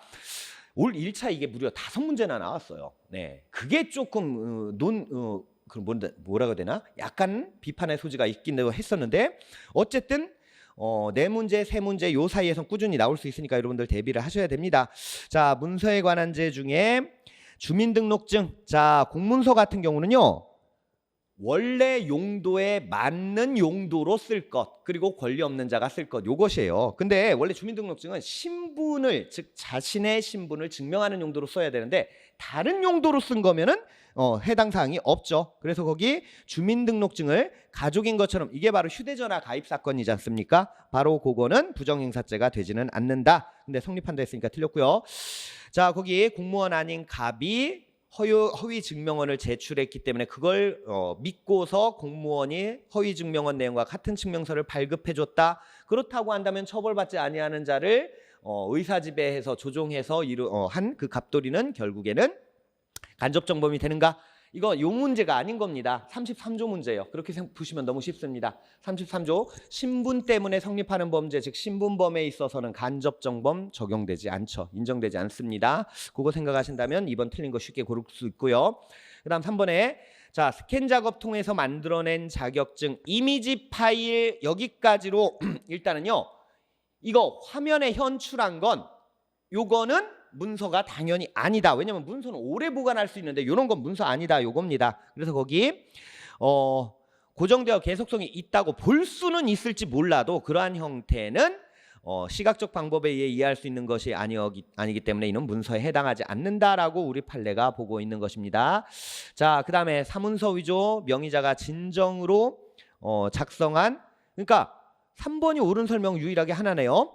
자, 문서가 아님을 전제로 하기 때문에 문서가 원본인지 여부가 중요한 거래다. 여기까지 끊으시고, 그런데 거기 사본을 진정한 원본인 것처럼 꾸몄다. 아유, 그렇다면은 이거는 원본인지가 중요한 그런 사안에서 사본을 원본인 것처럼 했다면 당연히 사문서 위조 및 행사죄가 당연히 되죠. 네, 이건 국어적으로 여러분들이 읽으셔도 이게 바로 그 변호사가요.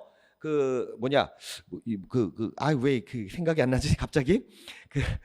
위임장, 위임장을 컬러 복사기로 대량으로 막 복사한 그 사례 판례인 겁니다. 그거의 뒷부분도 나오니까 여러분들이 아마 변호사가 10장에 그것을 컬러 복사기로 이렇게 한 부분만 기억하지 마시고 동일 맥락으로 같이 기억해 두시기 바랍니다. 자, 그다음에 25번에 방화 및 실화의 죄. 방화 및 실화죄 말고도 사회적 법익에 관한 범죄에서 낼 만한 것들이 또 많이 있기 때문에, 그런데 국가적 법익보다는 오히려 사회적 법익에 관한 범죄가 나올 만한 것들 범위가 좁혀져요. 그거 여러분들 생각하시면서, 자, 무주물의 경우에는 자기 소유 일반 물건 방화죄가 성립될 수 있다. 판례의 태도입니다. 기억은 너무나 유명한 판례인 거고요. 그 이유는 타인 소유의 일반 물건보다 자기 물건 소유가 훨씬 더 형벌이 약하잖아요. 무주물의 경우 세게 처벌하는 건 조형법정주의에도 반하니까. 그 다음 니은 거기 사람이 현존하는 자동차, 요때는 현주 건조물 방화죄가 일단은 성립을 합니다. 그래서 틀렸고, 그 다음 디귿 거기 주거해라고 인정이 되려면요, 적어도 주거로 사용되진 않는다 할지라도 주거로 사용할 수 있는 정도의 외관은 갖춰야 된다는 게 우리 판례의 태도예요. 그러니까 기둥만 남아있고 천장도 없다, 이런 것은 현주 건조물이든 건조물로 볼 수가 없다는 게 우리 판례의 태도입니다. 그것만 생각하신다면 쉬운 판례고요. 리을도 이게 아주 오래된 판례인데, 용어만 보셔도 여러분들이 이거 언제적 판례, 저한테도 이게 낯선 용어들이거든요. 바로 굉장히 오래전 판례인데 최근 어떤 시험에서 이게 또 등장을 한 바람에 요때 운전수라고 표현했네요. 이것도 아주 옛날 표현. 얘는요, 거기 안전관리반장의 지시에 따라서 움직일 수밖에 없어요. 거기 결국 상관인 거기 관리반장이라고 돼 있나요? 네, 얘가 결국에는 업무상 과실의 책임을 져야 된다. 이런 유사한 사례는 바로 선장과 조타수 갑판원, 그때 선장에게만 인정이 되는 것. 그 다음 선단을 이끌고 했을 때 책임선의 선장이라고 해도 각 배에는 배마다 선장이 따로 있어. 이런 사례도 같이 여러분들이 공부하시기 바라겠습니다. 그 다음 26번에 뇌물범죄. 자, 거기 뇌물범죄에서 여러분들이 제대로 공부 안 하신 분들은 그냥 수뢰죄가 있고요. 제3자 뇌물수수 이런 거 구별을 하셔야 돼요. 예, 특히 제3자 뇌물수수는 청탁이, 부정한 청탁이 반드시 행위태양으로 구성요건에 명시되어 있습니다. 그런 것들 기본적으로 법조문부터 일단 확인하시고 공부하신다면 나머지 판례는 논리적으로 쉽게 풀어낼 수 있는 것들이 나와요. 자, 첫 번째 판례는 설명 굳이 필요 없는 아주 대표적인 전형적인 판례입니다. 두 번째, 거기 직무와 관련해서 금품을 받았다면 그냥 의례적인 거라 할지라도 뇌물이 될 수 있다는 겁니다. 자, 거기 왜 그러냐면 위에 직무와 관련해서 이게 핵심이에요. 그렇다면 의례적인 것도 당연히 뇌물이 된다. 자, 그 다음에 공무원이 제3자에게 계약 체결하도록 요구했다. 아까 제가 말씀드린 요 경우는 제3자 뇌물수수죄. 그런데 이것이 그거 뇌물만 그렇게 챙기도록 한 게 아니라 그래서 맺기 싫은 계약을 억지로 맺게 했다. 그렇다고 한다면 직권남용 권리행사 방해죄까지 됩니다. 그렇다고 했을 때 이 경우 상상경으로 우리 판례가 인정을 해준다.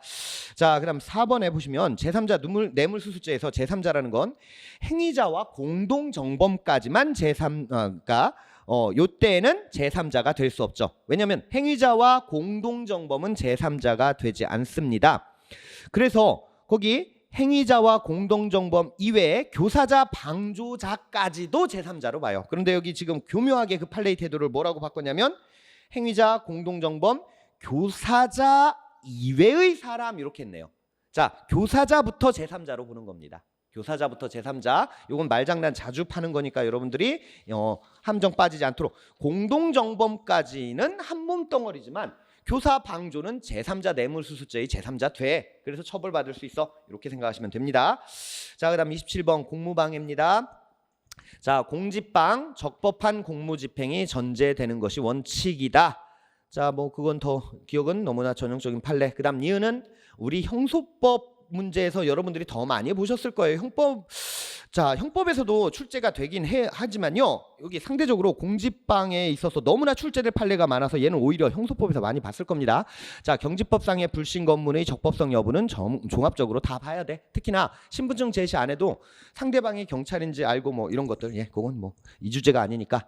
자, 맞고요. 그다음 디귿. 음주운전, 그리고 여기 이것도 형소법에서 많이 보셨을 겁니다. 남의 혈액을 받아다가 제출을 했다. 자, 이 정도면 위계로 본 거예요. 이 정도면 위계로 봤습니다. 왜냐하면 이거는 진짜 이게 그 사람 피인지 딴 사람 피인지 이거 어떻게 알아요? DNA 검사를 하지 않는 한. 그래서 위계로 인정한 거. 그 다음에 거기 리을 같은 경우요. 제가 아까 그 소송사기와 관련돼서도 미수가 아니라 불능범으로 했던 그것처럼 뭐냐면 영사관은요. 니네가 심사를 제대로 하는 게 너네 직무야. 이렇게 본 거예요. 같은 맥락의 판례도 뭐냐면 운전면허증 제시해 주십시오 했더니 면허증을 찍은 사진을 폰으로 딱 제시해 줘요. 그거 인정하지 않고 제대로 운전자의 신분을 확인하는 게 경찰 너희 직무야. 이렇게 본 거예요. 그런 거 전부 다 위계로 보지 않습니다. 그래서 이 경우에도 위계로 보지 않는다. 이렇게 생각하시면 쉽게 고를 수 있고요. 자, 이제 형소법 문제인데 형소법은요 형법보다는 비교적 뻔하잖아요. 그래서 빈출되고 있는 것들 제도만 뜬금없이 잘 안 다루던 이상한 제도 하나 냈네 하는 경우가 아니라면 판례는 뻔하니까 여러분들 항상 공부했던 건 무조건 자기 걸로 만드시기 바랍니다.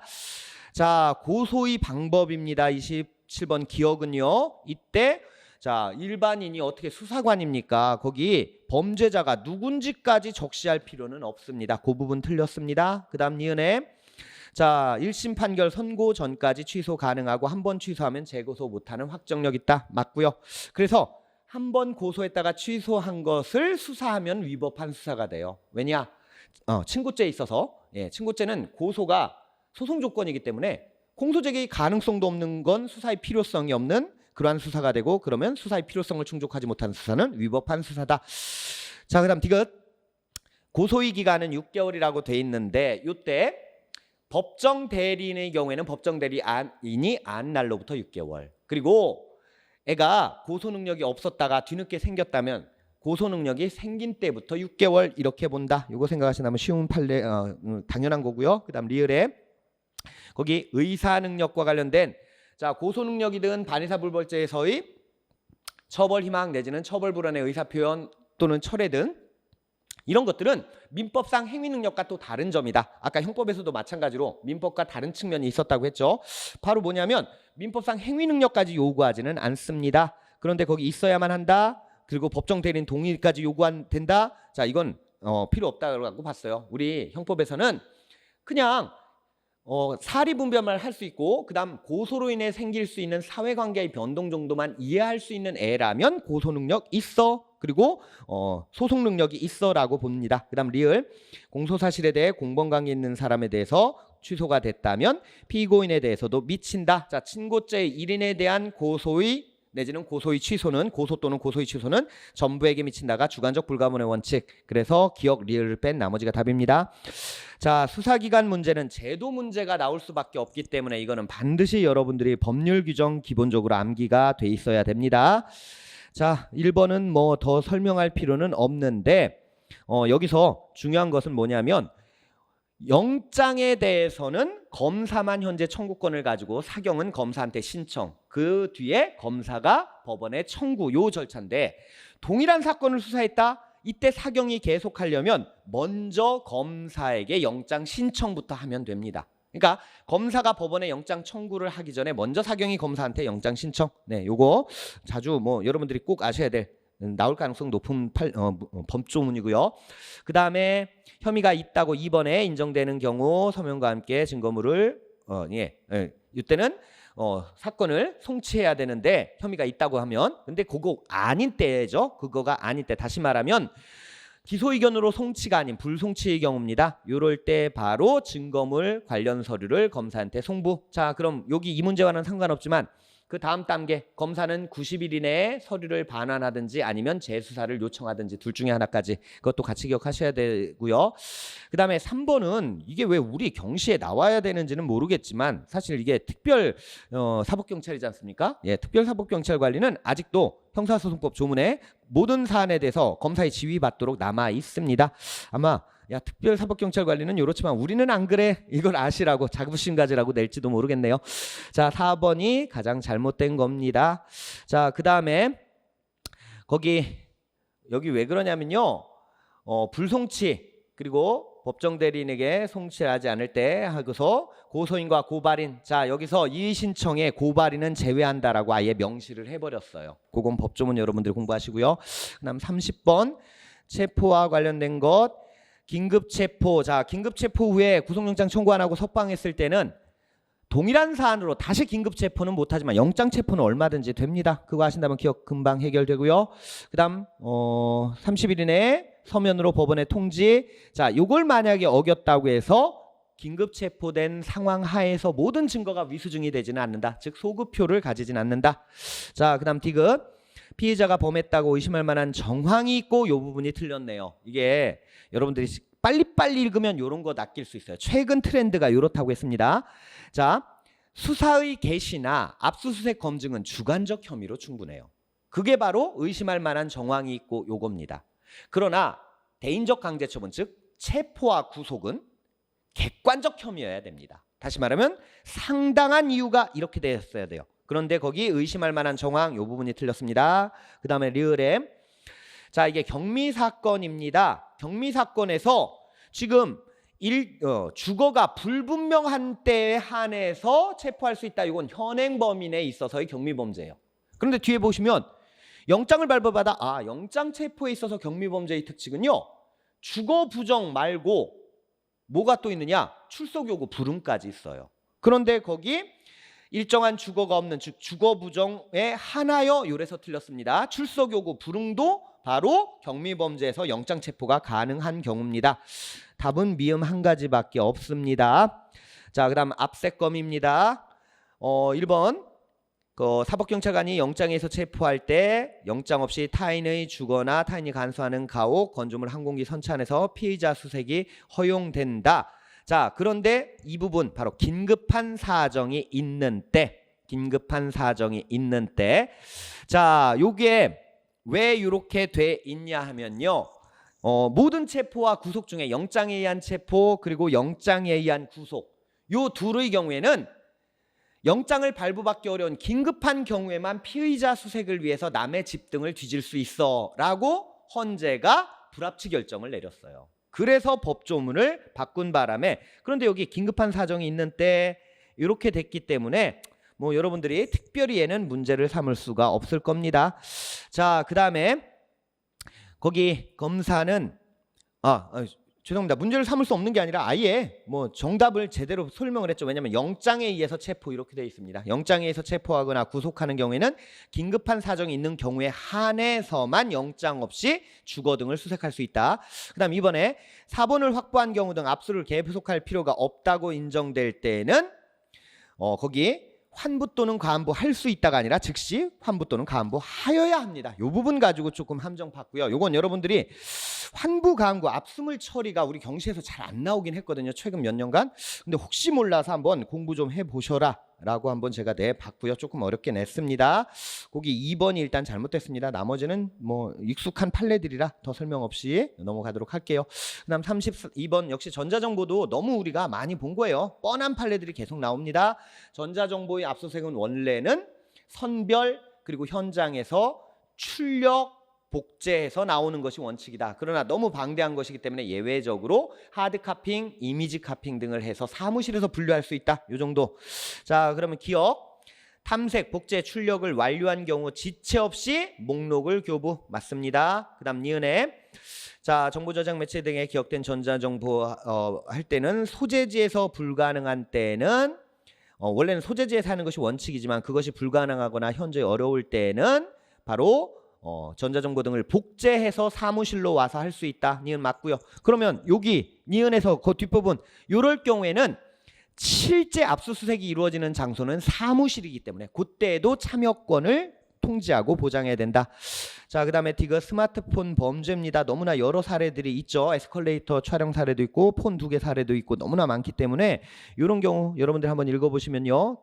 남아있을 개연성이 있는 경우 유력한 간접 증거나 정황 증거가 발견되기 높다는 점 이러한 것 때문에 구체적 개별적 연관관계가 인정될 수는 있다. 다시 말하면 구체적 개별적 연관관계가 인정된 즉 혐의 사실과 연결성이 있는 애라면 휴대전화뿐만 아니라 컴퓨터에 저장된 자료라고 해도 동일성이 인정된다면 그러니까 연관관계가 인정된다면 걔를 압수수색을 할 수가 있다 이거예요. 근데 연관성이 부정된다면 이게 문제입니다. 결국에 문제는 판단은 연관성의 판단이고요. 요건 여러분들이 사과폰 사건에서 1년도 넘었고 피해자도 다르고 폰도 달랐다. 이건 연관성 없다라고 봤잖아요. 네, 그런 것 정도 생각하시면 되겠고 그다음 리을에 거기 압수수색 과정을 통해서 취득한 증거는 원칙적으로 위수증 맞습니다. 자, 그런데 잘 읽으셔야 돼요. 거기 피압수자 다시 말하면 상대방이요. 참여하지 않는다는 의사를 명시적으로 표시도 했고요. 그 다음 절차 위반이 이루어진 과정의 성질이나 내용 등이 피압수자 측의 참여를 보장한 취지가 실질적으로 침해되었다고 볼 수 없는 이 부분 해석 잘 하시면 결국엔 상대방에게 본질적 침해를 가하지 않는 정도의 아주 가벼운 정도의 위법이라면 무조건 그때도 위수증으로 증거로 못 쓰는 것이냐 그거 아니라는 취지인 겁니다. 그래서 우리 판례에서도요. 거기 지금 피압수자 측이부터 시작해가지고 거기 정도에 이르는 정도에 해당한다고 요 부분까지 요러한 특별한 경우가 아닌 한 위수증이다 이렇게 했어요. 항상 이런 거 해석 조심하라고 했죠. 그러면 요러한 특별한 경우에는 위수증이 아닌 증거로 써줄 수도 있다 이런 얘기인 겁니다. 다시요. 여기 요 구간에 해당되는 특별한 경우가 아닌 한은 위수증이다. 요 얘기는 이런 경우에 해당한다면 위수증이 아닌 증거로 써줄 수도 있다. 요 얘기로 해석이 된다는 겁니다. 그거 조심하셔야 되고요. 그래서 릴은 교묘하게 함정판 틀린 설문입니다. 그런 경우에는 그러니까 해당한다고가 아니라 요러한 특별한 사정이 있는 경우에는 증거로 써줄 수 있다. 요겁니다. 자, 그 다음에 33번 수사야 중 가장 거기 미음은 제가 더 설명 안 해도 아시잖아요. 이미 제공한 겁니다. 이미 제출물은 영장조차도 필요 없다. 그 다음 33번에 가장 적절한 겁니다. 자, 통신제한 조치 허가서 역시 나오면 뒤통수 맞아요. 준비 안 했다가 나오면 얘는 인당으로 영장을 받아야 돼요. 왜 제가 영장이라고 표현했냐면 허가장의 성격이 결국 영장인 겁니다. 그렇기 때문에 허가장이든 영장이든 같은 법관 발부의 영장으로 봐야 된다. 왜 그러냐면 제가 이거 아청법상 신분 위장 수사, 신분 위장 수사도 바로 허가장이 필요하지 않습니까? 그때도 결국 영장인 거예요.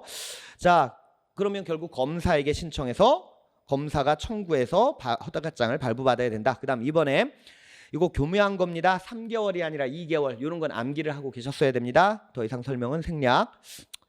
이게 요거 2개월까지 공부하신다면 요거까지 추가를 하셔야 돼요. 일반 사건이라면 최장 1년까지만. 그러나 국가안보와 직결되는 경우에는 3년. 요것도 추가를 해주시고, 그 다음에 3번의 통비법입니다.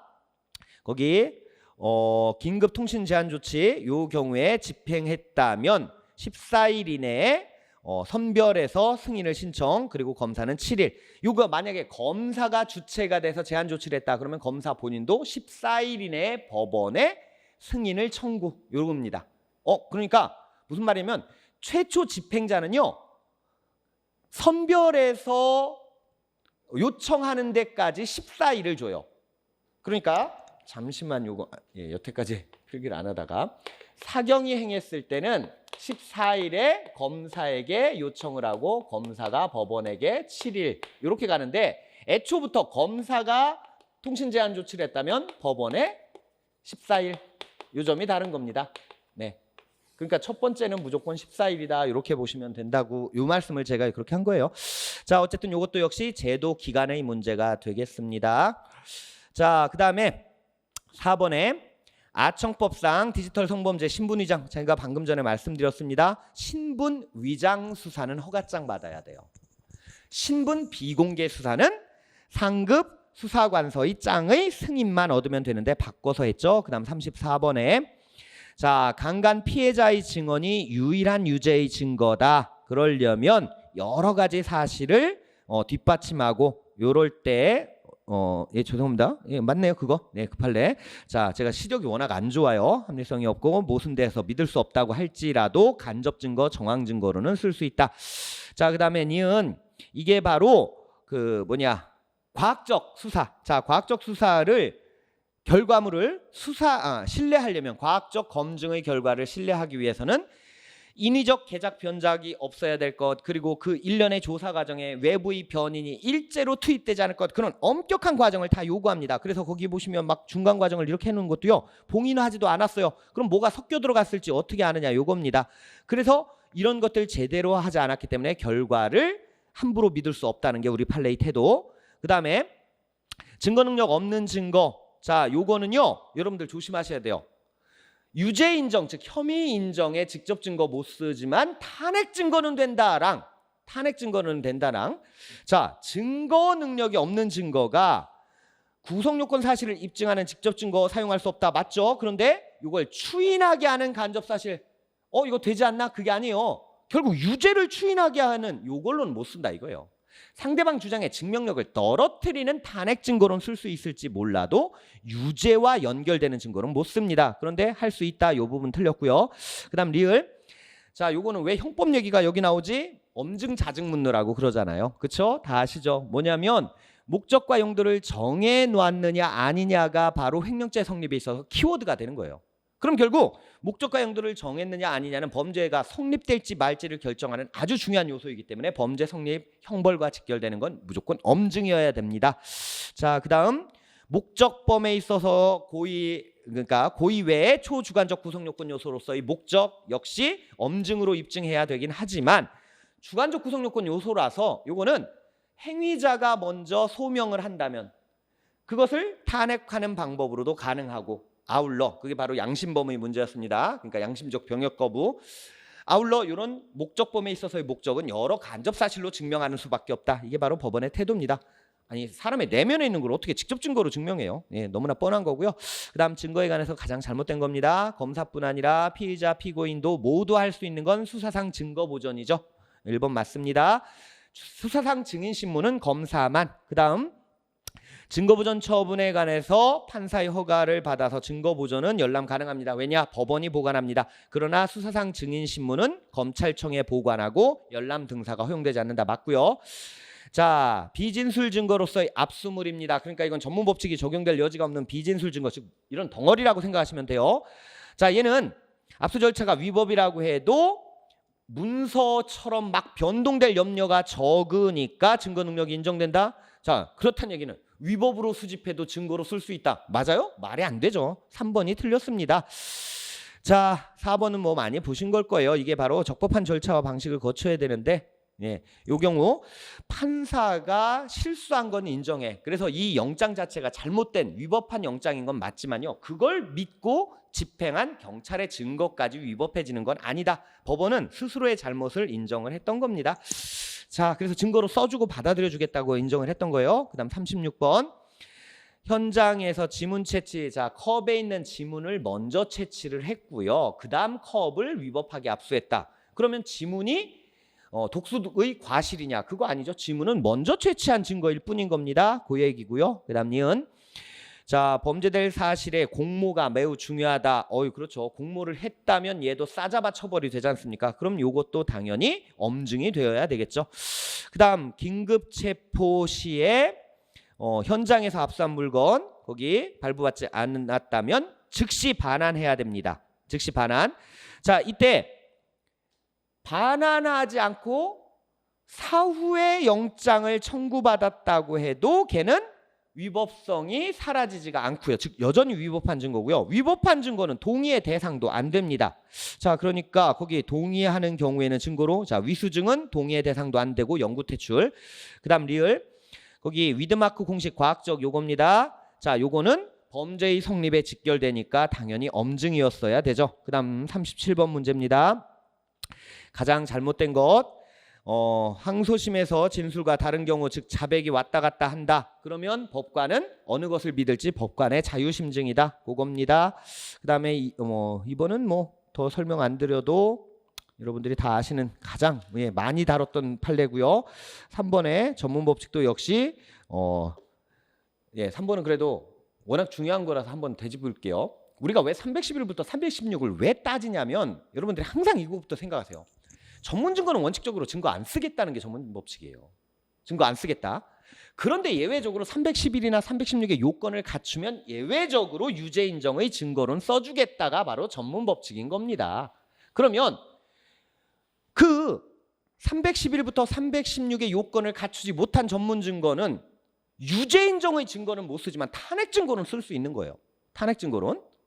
플러스, 자, 상대방이 동의를 한다면 그 요건을 못 갖춰도 당연히 증거로 쓸 수 있습니다. 왜냐? 위수증은 아니기 때문에. 위수증이라면 영구 퇴출이지만, 자, 그런 것들 여러분들이 유념하시면서 거기 탄핵 증거로 제출된 경우에는 전문 법칙을 적용하지 않아서 증거로 할 수 있고, 동의한 경우에도 역시 증거로 할 수 있습니다. 그다음 4번에 법정에서의 증언을 거부했다. 그러면 이게 314조의 진불 상황으로 인정될 것이냐? 자, 정당하게 거부한 경우든 아니든 바로 314조에 해당되지 않는다. 다시 말하면 증거로 써주지 않겠다라는 게 우리 판례의 태도입니다. 그런데 증거로 할 수 있다라고 했으니까 틀렸습니다. 그 다음 38번에 CCTV라는 거, 이게 증거로 제출됐을 때 여기 이 CCTV의 녹화물이 전문 증거냐 아니냐 그걸 묻는 게 아니에요. 그 녹화 파일 자체가 증거로 쓰일 수 있으려면 원본 동일성, 원본과 똑같아야 돼. 요거고요. 그 다음 두 번째, 이건 제가 이미 말씀드렸습니다. 자, 소재지에서 선별이 불가능하니까 통째로 카드 카핑 또는 이미지 카핑해서 사무실에서 분류한다. 그럼 사무실이 실제 압수 수색의 장소다. 자, 그다음 디귿에 검증의 결과를 기재한 조서. 그러면 312조 제6항인데 문제는요. 312조 제6항의 증거능력 인정요건 결국 작성자의 성립의 진정 맞게 돼 있죠. 그다음 리을 어떠한 진술을 하였다는 사실 자체의 정황 증거. 자, 이게 무슨 말이냐면 전문의 증거라고 무조건 전문 법칙이 적용되지 않잖아요.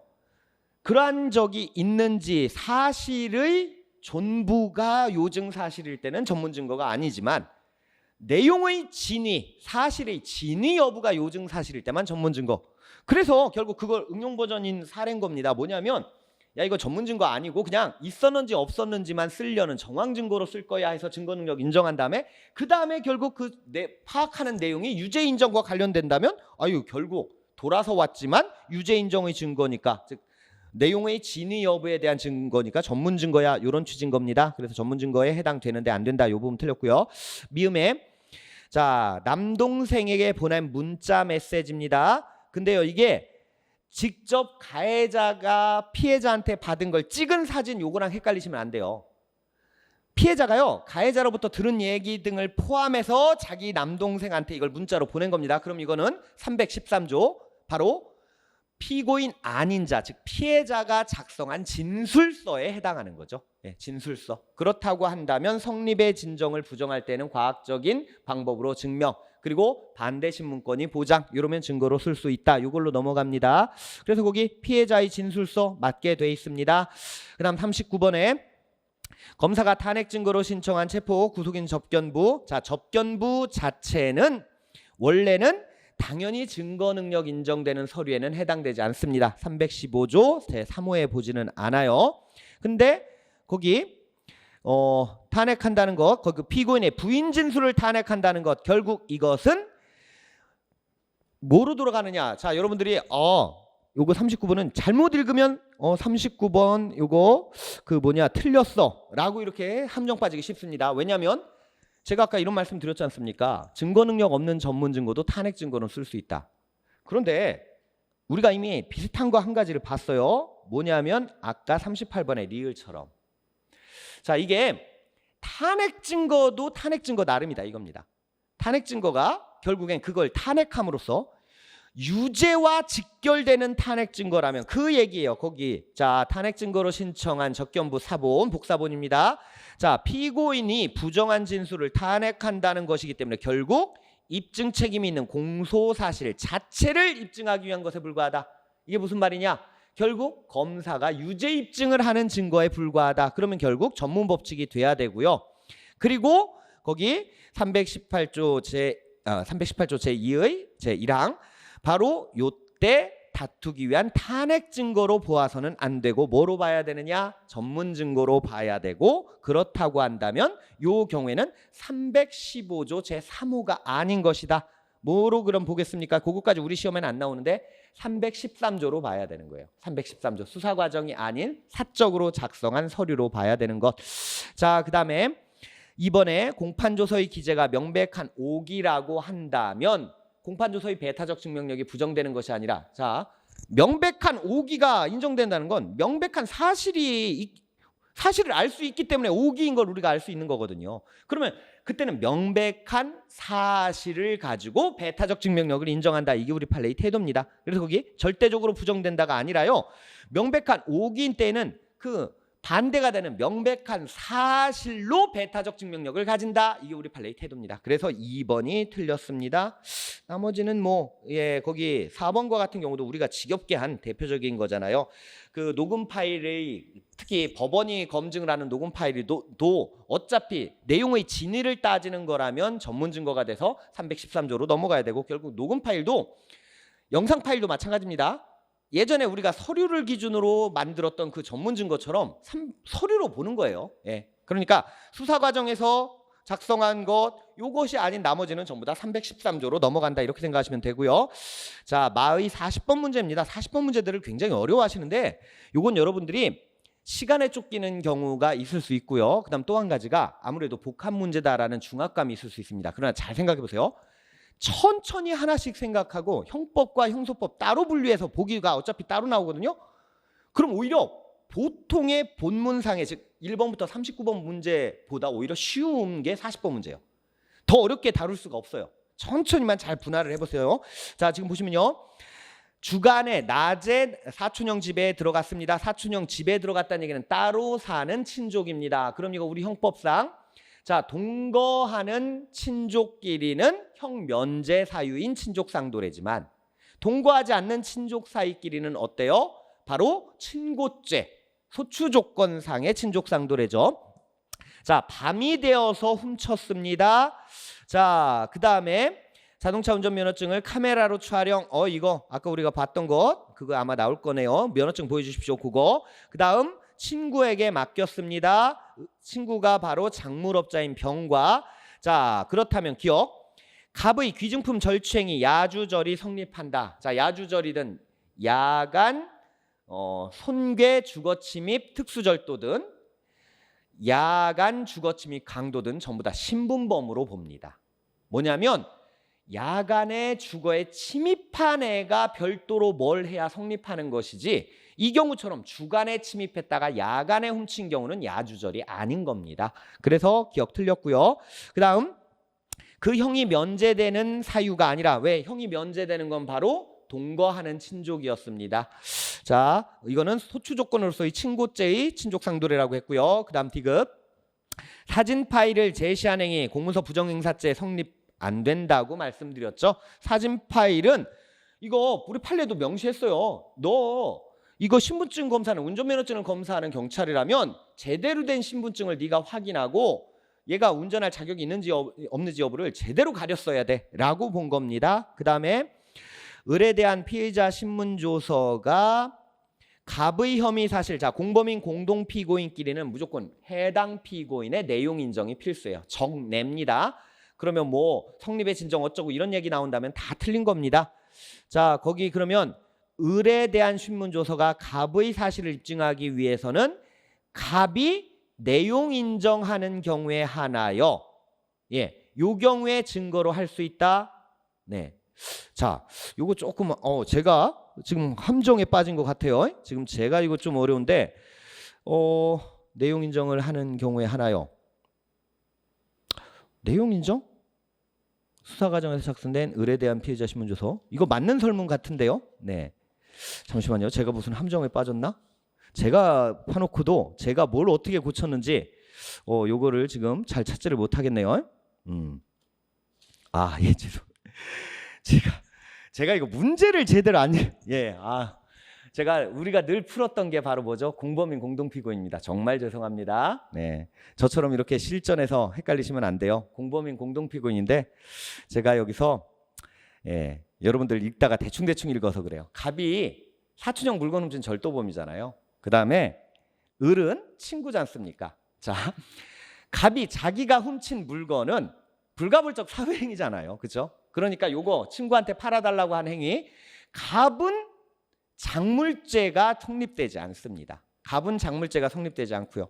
그러면 절도범인 친구 갑의 부탁을 받은 을의 경우에는 작물 알선죄가 되는 작물범이 되는 겁니다. 그리고 당연히 그 상대방인 병 작물아비도 작물을 취득했다면 작물 취득죄가 성립할 것인데 여기는 가다가 잡혔으니까. 그러면 어쨌든 을과 병은 작물죄의 공범인 공동피고인이지만 갑과 을은 공범이 아니죠. 저는 이게 당연히 맞는 거라면 답이 더 많아야 되는데 하면서 중간 이거 정말 저처럼요 갑을병 이렇게 여럿 있을 때 무조건 선입견에 빠지시면 안 됩니다. 갑이 절도범, 을은 작물을 처리해주는 친구. 그러면 절도범은 작물죄의 공범이 되지 않는, 즉 공범인 공동피고인이 아니에요. 그러면 이때 을의 신문조서를 갑의 증거로 하려면 참고인 신문조서로 가는 겁니다. 적실반특인 거예요. 적실반특. 그러니까 을이 결국 실질적 성립의 진정을 인정해주고요. 반대 신문권 보장하고 이러면 증거로 쓸 수 있습니다. 그것 때문에 틀렸습니다. 근데 이걸 만약에 을에 대한 신문조서를 병의 혐의로 입증하기 위해서 그때는 공범인 공동피고인이라 리을 보기가 맞습니다. 그 다음 미음. 자, 작물알선죄 성립 맞고요. 갑의 경우에는 별도의 작물죄 성립하지 않는다. 예, 당연히 맞습니다. 아유, 제가 이것 때문에 참 미음에 바로 나와 있는데 자, 그 다음에 사실관계 파악을 못했어요. 비읍에 A 고소가 없는 상태하에서 갑에 대한 공소가 제기된 경우, 즉 친고죄에서 고소 없이 제기가 됐다면 그때는 위법한 공소 제기니까 공소기각 판결입니다. 그리고 바로 고소가 있었는지 없었는지는 자증의 대상이다. 자, 이렇게 해서 결국 미음, 비읍 두 가지입니다. 여러분들이 익히 아실 만한 것들 간략간략히 소개를 했는데요. 다시 한번 말씀드립니다. 이건 어디까지나 실전 대비용입니다. 여러분들 확실하게 공부한 주제가 다른 게 변형돼서 나올 수도 있기 때문에 그걸 완전히 자기 걸로 소화해 주셔서 꼭 합격하시기를 진심으로 기원드립니다. 고생 많으셨습니다.